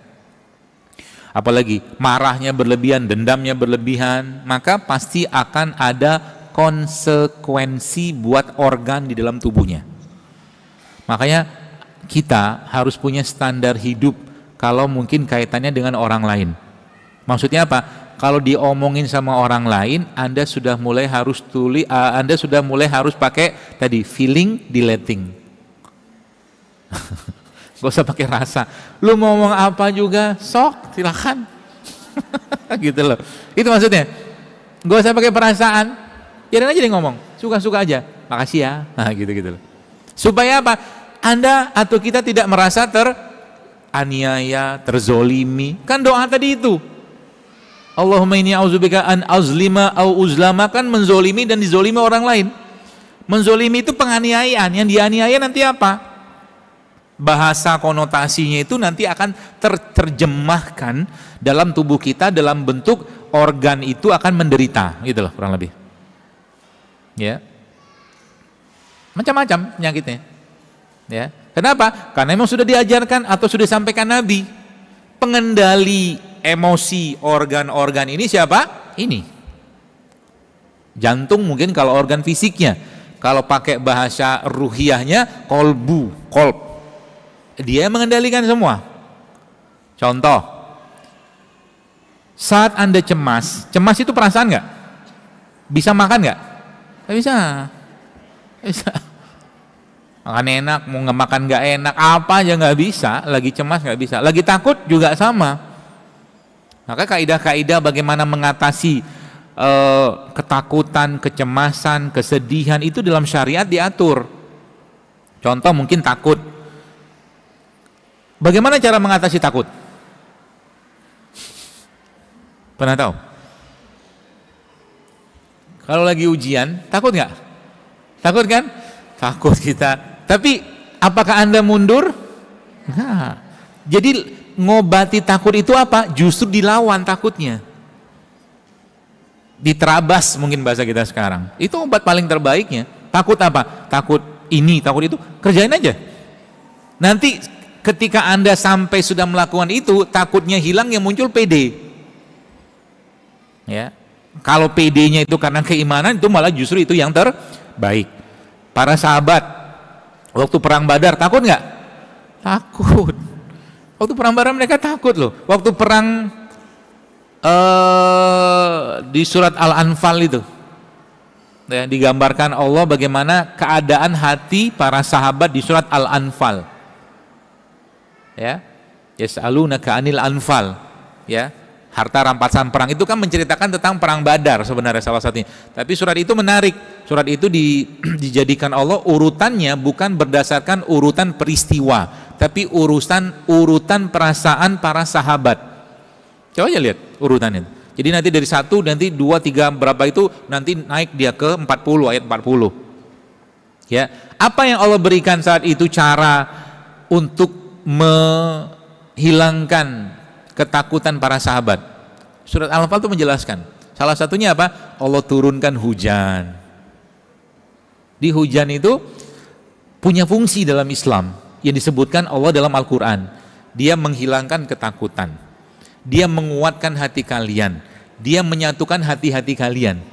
Itu fungsi hujan. Banyak lagi, ada 4 yang disebut dalam Al-Quran. Dalam Al-Quran menyebutkan secara khusus 4 fungsi hujan. Ya, jadi kalau lagi sekarang kan belum banyak hujan nih, lagi panas, masya Allah. Ya, kalau lagi hujannya sudah mulai redup, bukan redup, sudah mulai tidak panas banget airnya itu, mandilah hujan. Bergandengan tangan bersama suami dan istri, cari pohon, film India. Gua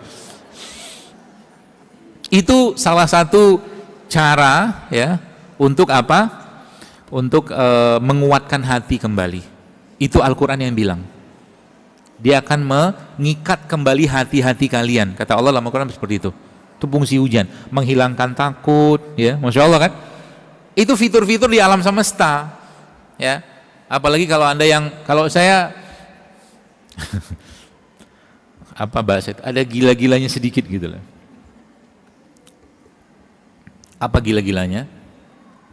Ngobrol sama pohon, bilang terima kasih sama dia.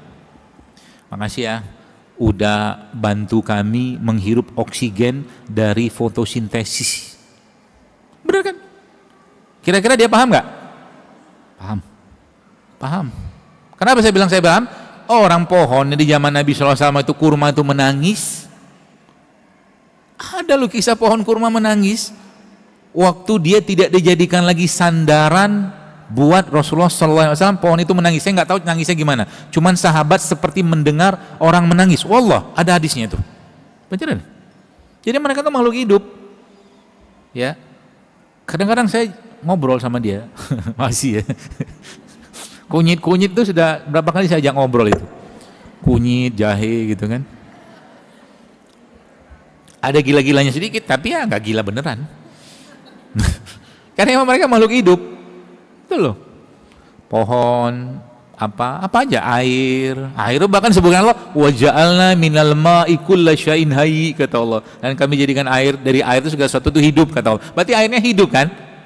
Ngobrol sama airnya, makasih ya, air begini nih.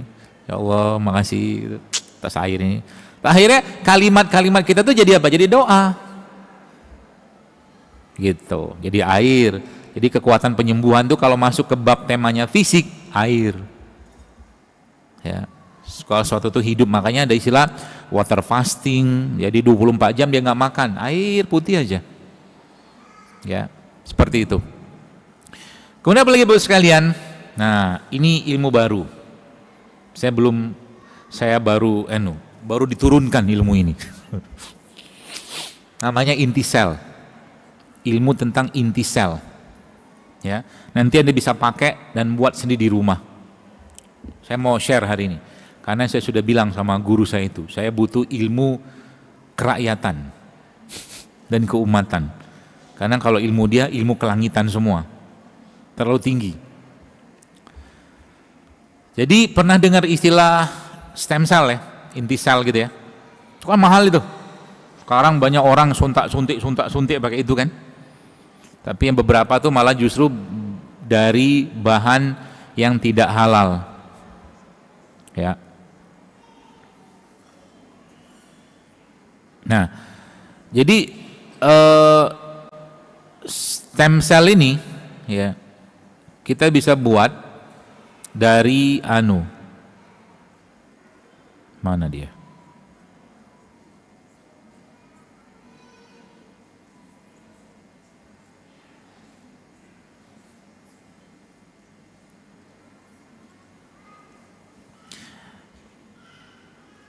Dari buah-buahan. Ya, buah-buahan. Buah apa aja? Ya apa aja, mangga boleh, apa lagi? Buah naga boleh, melon boleh, macam-macam aja buahnya Anda ambil.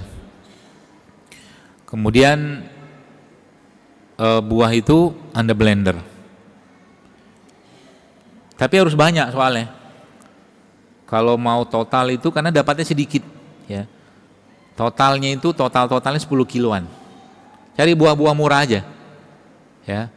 Yang buah-buah murah kan tidak terlalu banyak menghabiskan anggaran. Lalu di blender buah-buah itu, kemudian ditunggu sampai 3-8 jam. Paham ya? Pakai air nggak? Pakailah, kan di blender. Wih, banyak pertanyaan. Kemudian blender udah harus ditunggu 3-8 jam. Nanti misalkan 5 jam lah gitu kan. Lalu Anda lihat di atasnya buah itu nanti sudah mulai terpisah tuh bagian-bagiannya, ya kan? Saya umpamakan ginilah nih blenderannya itu. Ini karena nggak ada yang ngambil airnya buat dikasihin, ya udah saya minum aja. Nanti si buah itu kan numpuk tuh di bagian atas, buih-buih segala macam. Nah, bagian atas itu akan ada cairan putih bening. Ya betul? Itu Anda bukan sedotan, pakai jarum suntik itu loh.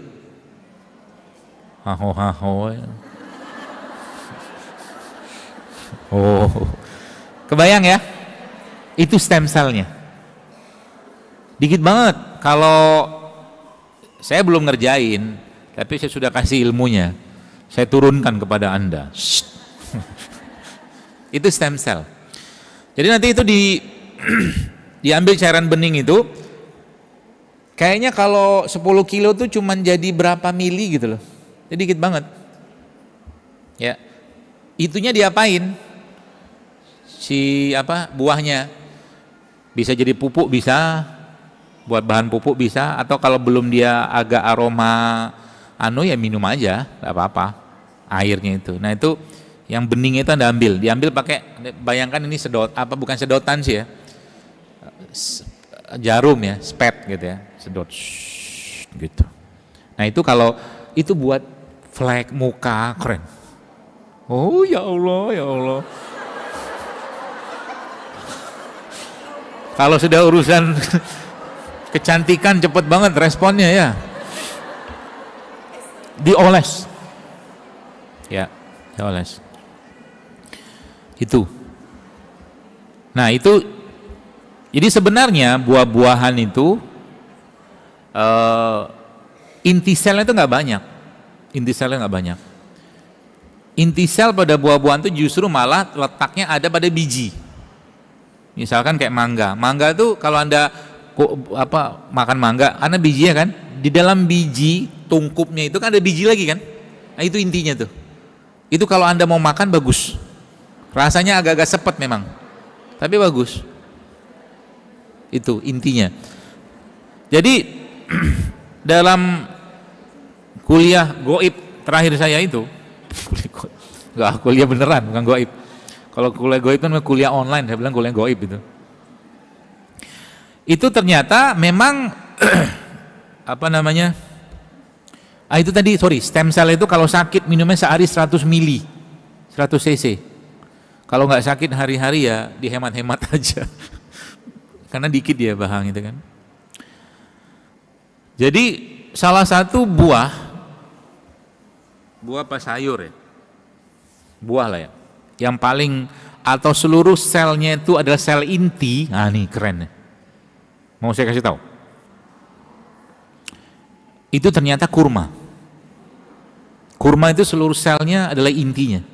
Jadi kalau Anda makan kurma, kalau bisa biji kurma itu dibikin seduhan kopi itu bagus. Jadi Anda makan sama-sama intinya. Sudah pernah saya jelaskan cara bikinnya di Instagram. Coba dilihat di reelnya saya. Itu cuma disangrai, nanti kalau beli kurma itu disangrai, dikeringkan, habis itu di blender pakai food processor. Jadi minum kopi kurma, makan kurmanya. Inti sel. Karena banyak yang kita makan. Jadi gini ya, saya kasih tahu ya. Kenapa ada istilah saya, mungkin Anda yang pernah dengar, meskipun beberapa istilah ini tuh orang nggak sepakat, tapi saya pakai istilah ini supaya lebih gampang dipahami aja. Istilah itu makanan sampah gitu loh. Makanan sampah tahu ya? Makanan-makanan olahan yang berlimpah. Ya makanan secara umum kita tetap menghargai, tapi maksud saya itu kita compare dengan makanan aslinya. Ya, contoh mungkin kalau orang makan sosis, nugget, misalkan gitu kan, itu kan sudah olahan sekali kan. Tepungnya lah, penyedapnya, segala macam pengawet, misalkan kayak begitu. Nah, mangga, contoh nih mangga saja, itu intinya itu cuma 30% loh.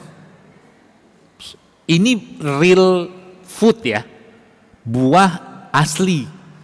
Intinya satu mangga itu sendiri itu cuma 30%, sisanya serat, gula. Bagaimana dengan makanan olahan? Ada intinya nggak? Nyawanya udah nggak ada. Paham maksudnya? Untuk makanan yang masih ada. Saya pikir ngasih surat kajiannya sudah selesai gitu kan. Alhamdulillah. Indikator kajian itu, kajian kesehatan itu sudah mulai menampakkan hasil, nggak banyak pertanyaan. Berarti sudah mulai sehat gitu maksudnya. Itu indikator saya. Kalau masih banyak yang tanya, berarti masih banyak yang perlu perawatan. Ya, belum berjemur mungkin gitu kan. Nah gitu, itu mangga ya. Jadi bayangin makanan-makanan yang nggak ada nyawa. Coba. Akhirnya manusia itu hampir-hampir seperti manusia tanpa nyawa. Yang dimakan sudah tidak adalah intinya lagi, semuanya mangga misalkan. Mangga sisanya serat, gula. Intinya itu ada pada bijinya. Biji kita nggak makan. Jadi kalau orang makan jus mangga, mangganya cuma satu kerok, satu sendokan, ada airnya, kasih gulanya, kasih kental manisnya, makan apa itu gitu loh. Sehingga apa yang terjadi? Kehidupannya tanpa nyawa. Nggak ada semangat-semangatnya. Makanya makanan itu memang pengaruhi, beneran. Ya, makanan mempengaruhi. Itu ya kurma. Kemudian satu lagi sebenarnya. Jadi kalau membahas tentang biji-bijian, nah ini Bapak Ibu sekarang saran saya, jadi ada satu lagi nih, saya mau kasih tahu. Salah satu tumbuhan yang itu Masya Allah ya, dia punya manfaat yang spektakuler.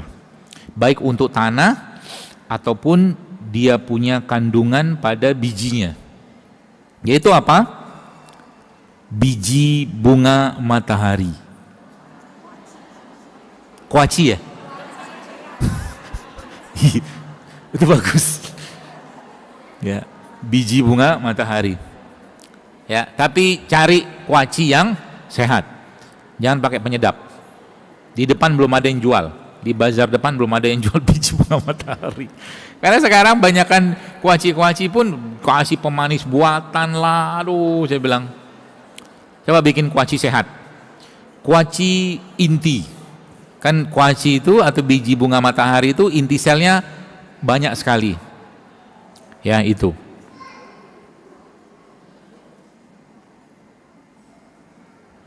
Jadi nyawa makanan itu atau nyawa sayuran atau buah-buahan itu ada pada bijinya.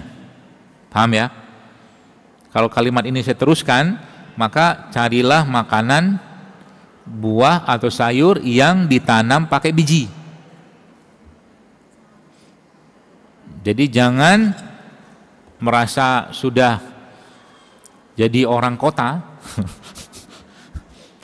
seedless grape, tahu, anggur tanpa biji. Wah, nih saya orang kota nih, makannya nggak perlu ada biji. Paham ya?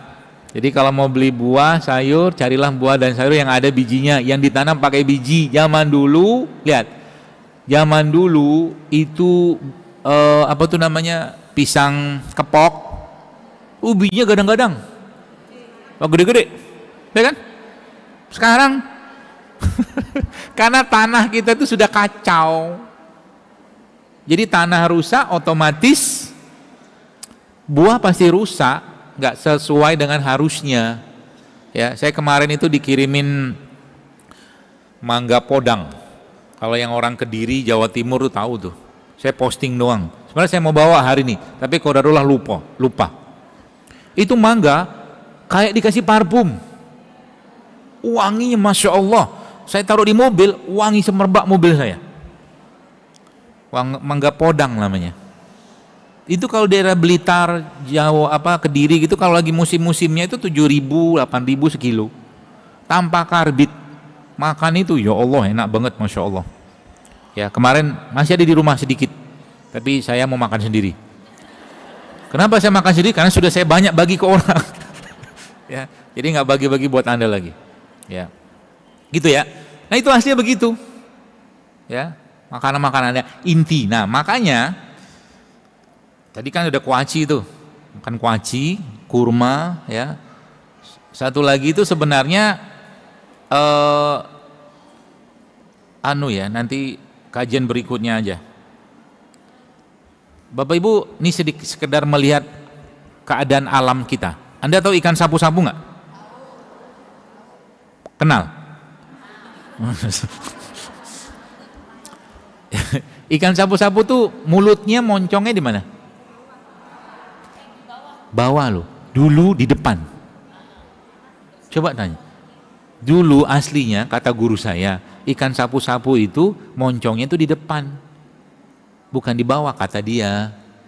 Saya percaya aja. Karena beliau lebih paham dari saya.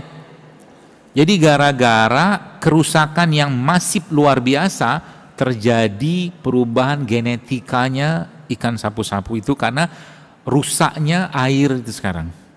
Itu maksudnya. Sehingga genetik itu bisa berubah. Serem loh. Makanan itu kalau udah, apalagi yang makanan-makanan yang sudah, mohon maaf, direkayasa segala macam, itu nggak usah makan deh. Ya, jangan dimakan. Mendingan nggak usah. Mendingan kita cari yang asli-asli kampung aja. Contoh nih, Anda beli pisang. Pisang kepok itu kalau Anda yang pergi ke Sentul atau ke Bogor kan masih banyak tuh item-itemnya. Ya, ada kadang bukan ulat yang putih-putih itu, kayak tepung apa itulah. Nah, itu. Ya. Nggak usah cari pisang-pisang yang kinclong-kinclong. Ya. Ada sih beberapa pisang itu emang dilap segala macam. Pisang ya apa namanya buah-buahan itu sejatinya kayak begitu aja. Warnanya apa segala macam. Nah,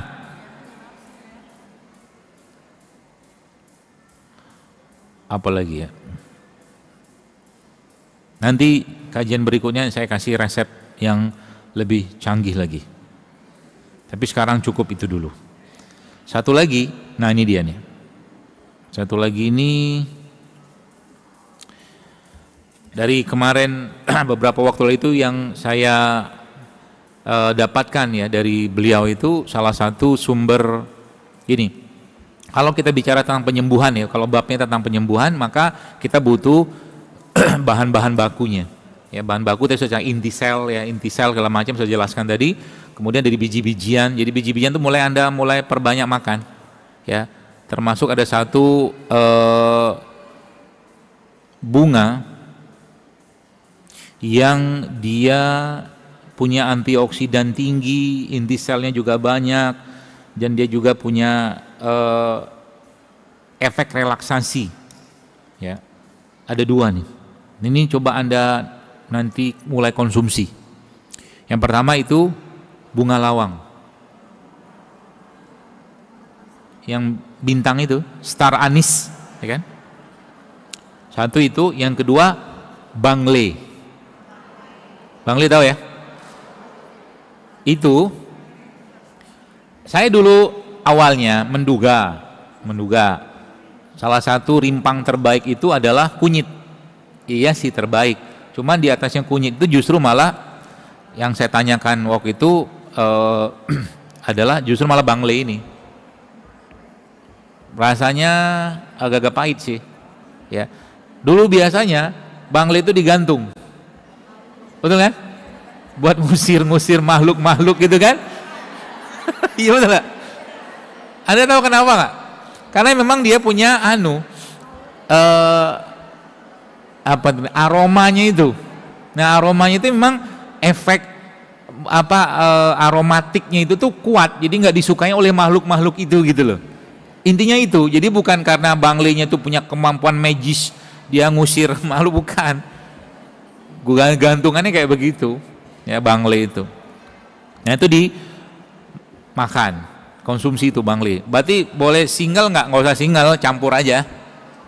Anda bikin ramuan, ada banglenya, ada tadi apa, bunga lawangnya, ada kunyitnya, ada jahenya, campur aja, nggak apa-apa. Ya, makannya sama bakwan. Saya kadang-kadang hampir putus asa gitu, mengajak orang untuk mengurangi gorengan, hampir, tapi saya tidak akan pernah putus asa. La taqnatu min rahmatillah, kata Allah. Jangan kau putus asa di rahmat Allah. Pada satu titik mereka akan sadar gitu. Itu kabar baik dari Allah, begitulah gitu kan. Gitu ya.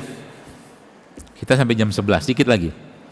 Nah, jadi sebenarnya Bapak sekalian, Anda tahu kelapa kopior? Kelapa kopior itu kenapa terjadi begitu? Itu tuh kelapa malnutrisi sebenarnya. Tapi dia justru malah banyak bakterinya, bagus. Dan dia kan sebenarnya bukan kelapa yang diambil kemudian dikopiorin, kan nggak gitu. Memang dari sononya udah kopior, ya kan? Nah itu bagus itu, buat asupan bakteri dalam pencernaan kita. Sayang di depan nggak ada yang jual. Di depan ada bazar, nanti main-main lah ke depan. Tengok-tengok di depan itu saudara kita yang jualan itu jualannya apa saja. Kalau bisa Anda bikin bahagia mereka. Bahagianya pedagang apa? Dibeli. Nah, belilah satu. Ya. Jualannya banyak. Dan ini saya pengen nanti ke depan tuh kita sudah mulai kajian-kajian gitu kan, ada bazar-bazar sehatnya, nanti bikin komunitas sehatnya, gitu keren kan? Jadi pelan-pelan kita bener ini urusan makanan yang dibahas secara khusus dalam Quran. Beneran loh. Ya. Ngajinya sekali-sekali yang lain biar ustadz-ustadznya nggak pada obesitas. Saya sering bilang dengan beberapa teman-teman ustadz, gimana nggak gemuk, malam habis kajian diajak makannya nasi, habis itu makan macam-macam lah gitu kan, ini gemuk lah ustadz. Akhirnya ustadznya nauzubillah min zalik umur 40-45 tahun sudah kena diabetes. Itu bisa jadi ada kontribusi jamaah itu, ngasih makannya nggak beres. gitu. Sehingga nanti, nah ini ide nih, ide. Siapa tahu Masjid Darussalam mau bikin idenya. Jadi ada subsidi-subsidi pangan sehat kepada para ustadz. Betul. Setiap bulan dikasih beras organik ustadznya. Boy, itu bersedekah makanan itu Masya Allah pahalanya besar loh. Sampai memadamkan api neraka kata Nabi SAW. Ya, kasih di tiap bulan ada ustadz-ustadz, kan yang ngajar di sini gitu kan. Enggak usah saya. Kalau saya banyak gak makannya. Jadi dikasih agarin untuk bikin tuh, kasih beras organik, sayur organik apa, sehingga nanti makin sehat si ustadznya ya. Dikasih tiap bulan itu misalkan, atau per minggu misalkan itu kan, di stokin rimpang di rumahnya atau dibikinin, jadi ustadznya sehat ya, nggak datang ke masjid misalkan beliaunya jalannya susah gitu kan, gara-gara dengkulnya sakit. Nah, Anda lihat begitu, Anda bikinin bone broth, kaldu tulang buat ustadz, kan keren gitu loh. Karena banyak, saya ngomong gini itu bukan nggak ada fakta, banyak yang umur 30 tahun sudah gagal ginjal, banyak, beneran loh. Ya, jadi urusan makanan ini bukan urusan sepele sebenarnya. Ya makanya saya semangat banget. Kenapa? Ini tuh hajat banyak orang. Jadi kalau kita sampaikan ya Masya Allah ya. Nah terakhir cerita tentang kelapa itu. Ya jadi kelapa kopior itu kelapa yang banyak bakterinya, bagus ya. Nanti cari itu kalau ada yang jual. Kayaknya di online banyak yang jual itu. Di online tuh semua ada. Bahkan Anda mau beli surga pun ada di situ. Beneran, coba deh. Anda klik surga, ada yang jual. Entah apa yang dijual itu, saya pernah coba. Istri yang coba beli surga, apa mah aneh-aneh gitu. Orang-orang zaman sekarang makin lama makin gitu deh. Nah,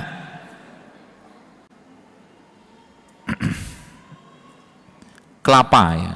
Jadi kelapa itu, ini ada ilmu kelapa, perkelapaan. Nanti kalau saya nggak baca nggak apa-apa ya pertanyaannya. Mau dibaca pertanyaannya atau dijawab atau mau ilmunya? Alhamdulillah. Oke. Nanti saya baca sebagian. Jadi kelapa itu kan punya bakteri dalamnya. Ini ilmu baru lagi nih. Jadi kelapa yang paling bagus bakterinya itu kelapa kopior.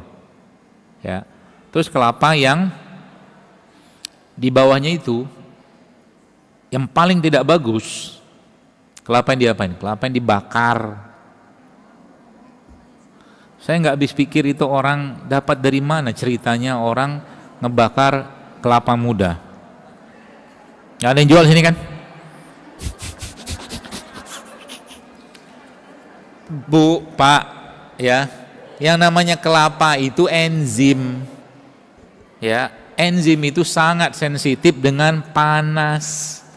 Dimasak dalam gentong segede-gede gaban itu, dalam api yang sangat besar, rusaklah enzimnya, gulanya naik. Macam mana ceritanya itu? Ya, jadi jangan dibakar lah.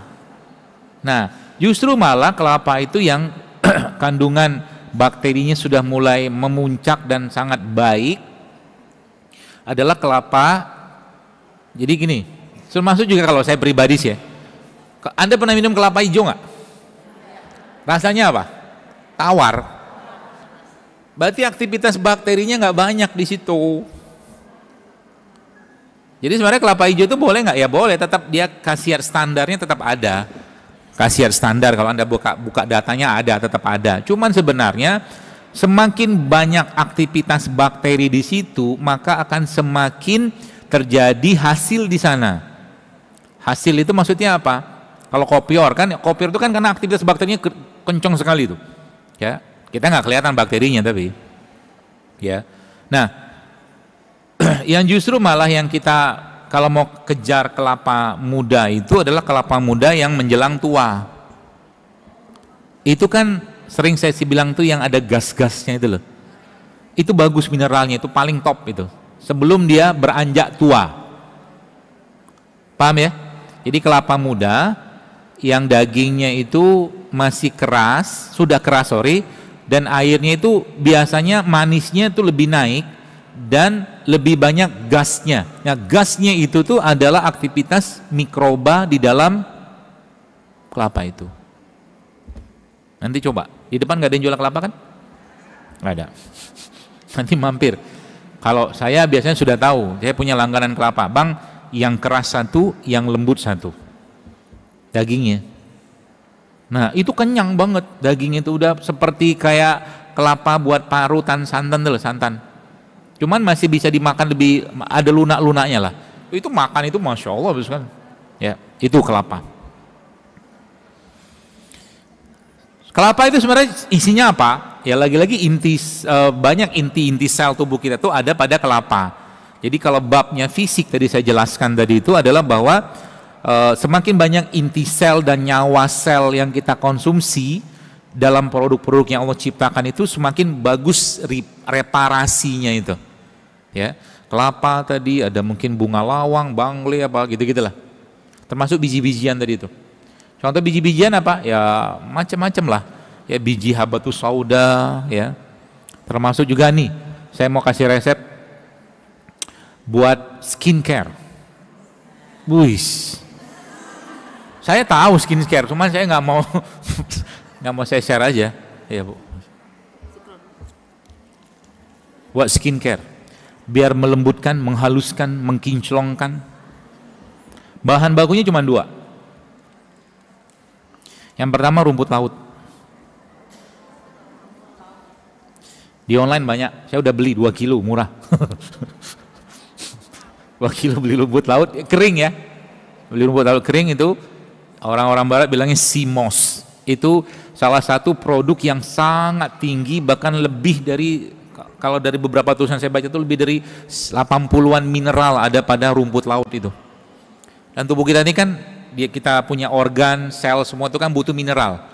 Ya. Ada satu buku yang saya pernah baca itu judulnya Mineral Fix. Salah satu yang sangat dia sarankan itu adalah menggunakan rumput laut. Nah, rumput laut itu Bapak sekalian, nanti Anda ambil secukupnya, lalu Anda ambil biji habatus sauda.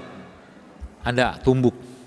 Ya, hancurin dulu, nanti di blender sama rumput laut tadi kasih air. Atau kalau nggak air bisa banyak-banyak supaya nanti jadi gel. Kebayang nggak?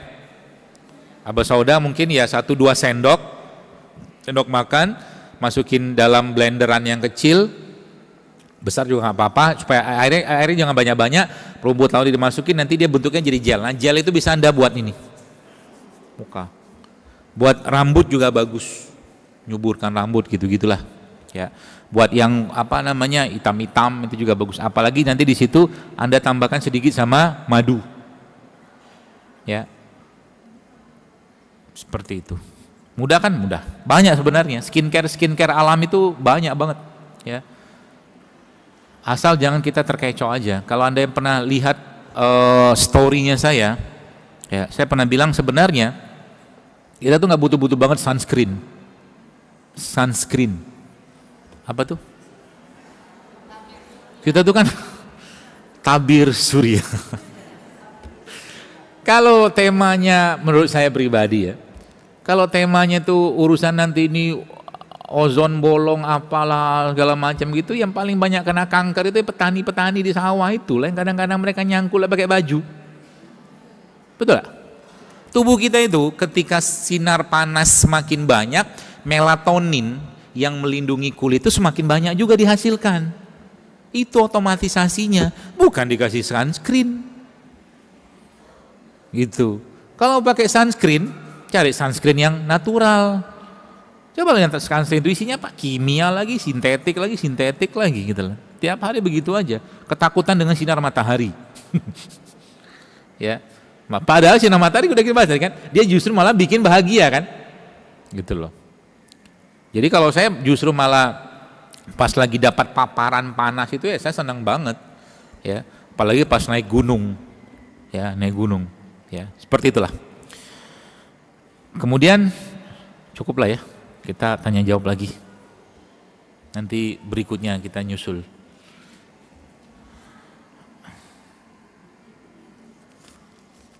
Sampai jam berapa ya Bu? Sampai jam 11. Sekarang jam 10 menit lagi. Mau dibaca apa nggak usah?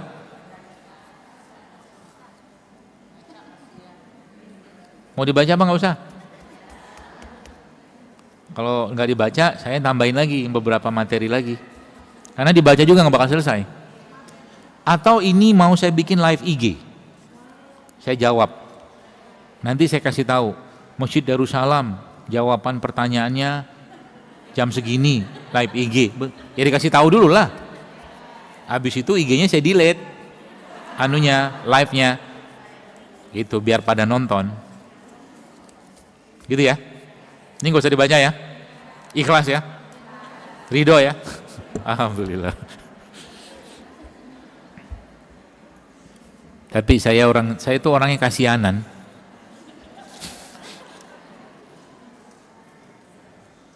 Nih pertanyaannya bagus. Bagaimana caranya penyembuhan alergi debu? Jangan dekat-dekat sama debu.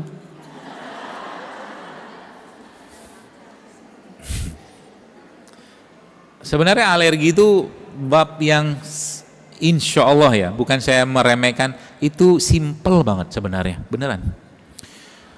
Karena kata kuncinya pada alergian itu adalah pada pencernaan, udah itu aja. Kalau pencernaannya bagus, pasti lama-lama alerginya hilang. Saya punya sahabat, saya itu dulunya dia cerita dia tuh alergi udang. Tapi mudah-mudahan kita nggak alergi duit ya. Ada duit gatal-gatal gitu, pegang duit gatal-gatal, janganlah. Ya. Jadi dia cerita itu alergi udang loh sekalian. Subhanallah, akhirnya karena ngerti ilmunya, sekarang bisa makan udang, sejadi-jadinya dia makan udang. Bisa. Ya. Kuncinya di mana? Nah, ini kuncinya nih.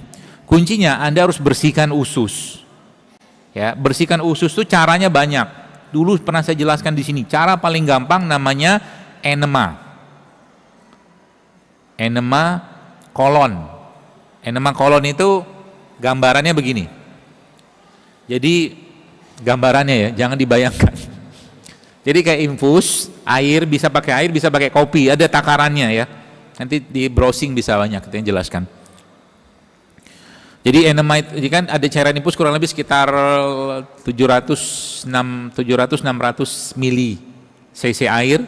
Itu dikasih air, cari air yang bagus, yang bersih, terus nanti dikasih selang kayak infus itu, nanti ada bawahnya selang tuh kayak kayak beginilah buat selang itu, nanti dimasukkan ke dalam anus, tapi dikasih lotion dulu ya, kerjain sendiri aja ya. Itu posisinya bisa posisi kita duduk, jongkok, miring juga bisa. Itu udah banyak dikenal. Itu cara bersih usus paling gampang.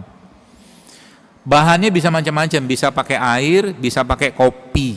Makanya di sana ada namanya enema kopi. Jadi kopi itu ketika dimasukkan ke dalam tubuh kita melalui anus, ya, dia nggak panjang kok, sedikit segini doang dia punya. Itu kalau Anda browsing jualan online enema set, itu banyak yang jual tuh, banyak yang jual. Sama itunya, bahkan sama kopinya. Aslinya dia nggak pakai kopi juga bisa, pakai air biasa juga bisa. Itu bagus sekali untuk membersihkan usus, ya. Itu. Termasuk yang mohon maaf, misalkan ada jerawat-jerawatan yang alergi kayak begini, itu dicuci usus namanya. Kerjain sendiri aja, ya. Pakai kopi. Kemudian itu yang pertama. Yang kedua apa? Itu cara mekanik. Yang kedua ya pakai air kelapa tadi itu. Kayak air kelapa tadi. Jadi air kelapa itu Anda bukan buat itunya ya, bukan buat enemanya, tapi buat diminum. Rutinkan minum air kelapa, terutama air kelapa yang tadi yang muda menjelang tua itu loh, ya. Tambahkan sedikit madu, ya, atau tambahkan lagi misalkan Anda tadi rumput laut itu, ya, itu jadi kelapanya Anda bayangin begini, ada kelapa, airnya Anda ambil sedikit, kasih madu sedikit, terus potongan cacahan rumput laut Anda masukkan ke situ, itu akan ngebersihin usus juga, insya Allah, ya. Itu yang kedua. Yang ketiganya apa? Ya Anda harus asup fermented, sesuatu yang sifatnya fermentasi, entah itu probiotik, entah itu cuka, ya.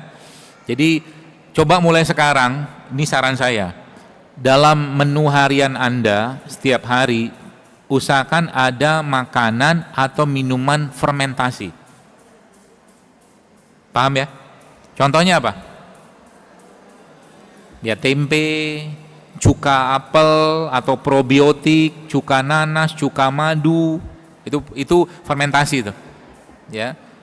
Atau misalkan tauco itu kan fermentasi. Ya kan? Kalau Jepang miso.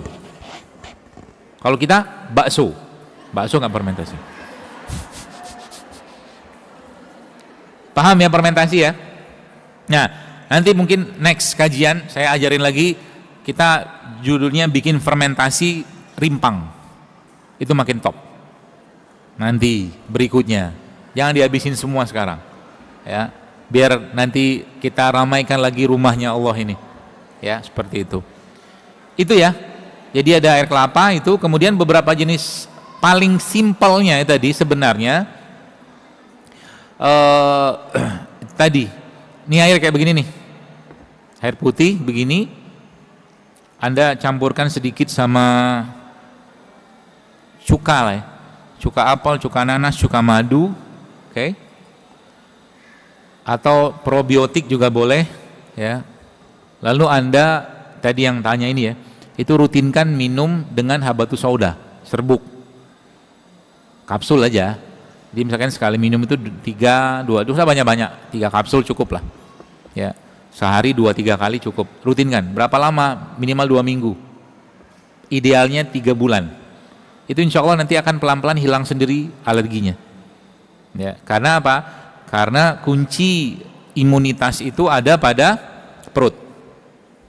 Baik perut, baiklah semua. Nah gitulah. Kalau perutnya terjaga, maka hatinya pun akan terjaga. Hatinya maksudnya apa? Mood kita akan terjaga, beneran. Makanya ada istilah good food is good mood. Ya kan? Jadi kalau makannya itu makanan yang bernyawa, tinggi serat, ada intinya, masuk biji-bijian tadi itu, ya. Anda mulai masukin list biji-bijian dalam menu harian Anda tiap hari. Ya, biji-bijian. Biji apa aja? Biji wijen boleh, biji kacang ijo boleh, biji habatus sauda boleh, biji-bijian. Semua negara-negara atau negara-negara yang mereka punya tingkat kesehatan yang baik, termasuk usia harapan hidup yang tinggi, itu biasanya mereka penganut mazhab biji-bijian. Pasti ada biji-bijian di situ. Mazhab itu golongan, ya tidak urusan dengan fikih juga boleh, kan istilah umum saja. Seperti itu. Baik, pas jam 11. Mudah-mudahan apa yang sampaikan bermanfaat dan semoga Allah berkahi kajian kita ini, dan semoga yang sakit Allah sembuhkan, ya, yang sehat Allah tambahkan sehatnya, sehingga Allah jadikan dia semakin taat kepada Allah, ya. Yang mungkin sedang berhutang, semoga Allah bebaskan hutangnya. Yang belum punya jodoh, semoga diberikan jodoh yang baik. Yang belum punya anak, semoga diberikan anak. Yang apapun hajat Anda, semoga Allah kabulkan. Dan semoga dengan dikabulkan itu menjadikan kita semakin taat, semakin dekat pada Allah, semakin dekat dengan sunnah-sunnah Nabi Sallallahu Alaihi Wasallam. Dan yang paling utamalah semoga hari-hari kita menjadi hari-hari yang penuh kebaikan, hari-hari yang penuh keberkahan, hari-hari yang kita bisa banyak berpikir tentang berbuat baik kepada orang lain. Dan semoga Allah jauhkan kita dari segala macam penyakit hati, hasad, dendam, iri, kebencian, dan penyakit-penyakit hati yang merusak tubuh kita, pikiran kita, bahkan iman kita. Dan semoga yang paling penting kita minta pada Allah Subhanahu wa taala, semoga Allah lindungi negeri kita ini dari segala macam makar-makar dan perbuatan-perbuatan yang bisa merugikan negeri kita dan kaum muslimin khususnya, dan rakyat Indonesia secara umum. Dan semoga Allah wafatkan kita dalam husnul khotimah. Allah pertemukan kita dengan orang tua kita yang sudah wafat, dengan saudara kita yang sudah wafat, bahkan termasuk kita sini dipertemukan lagi oleh Allah Subhanahu wa taala di surga Firdausnya dengan Rasulullah, dengan para sahabat, dengan para salafus saleh, orang saleh zaman dulu di surga Firdausnya tanpa hisab dan tanpa azab. Subhanakallahumma bihamdika asyhadu an la ilaha illa anta astaghfiruka wa atubu ilaik. Assalamualaikum warahmatullahi wabarakatuh. Waalaikumsalam warahmatullahi wabarakatuh. Jazakallah khairan katsiran pada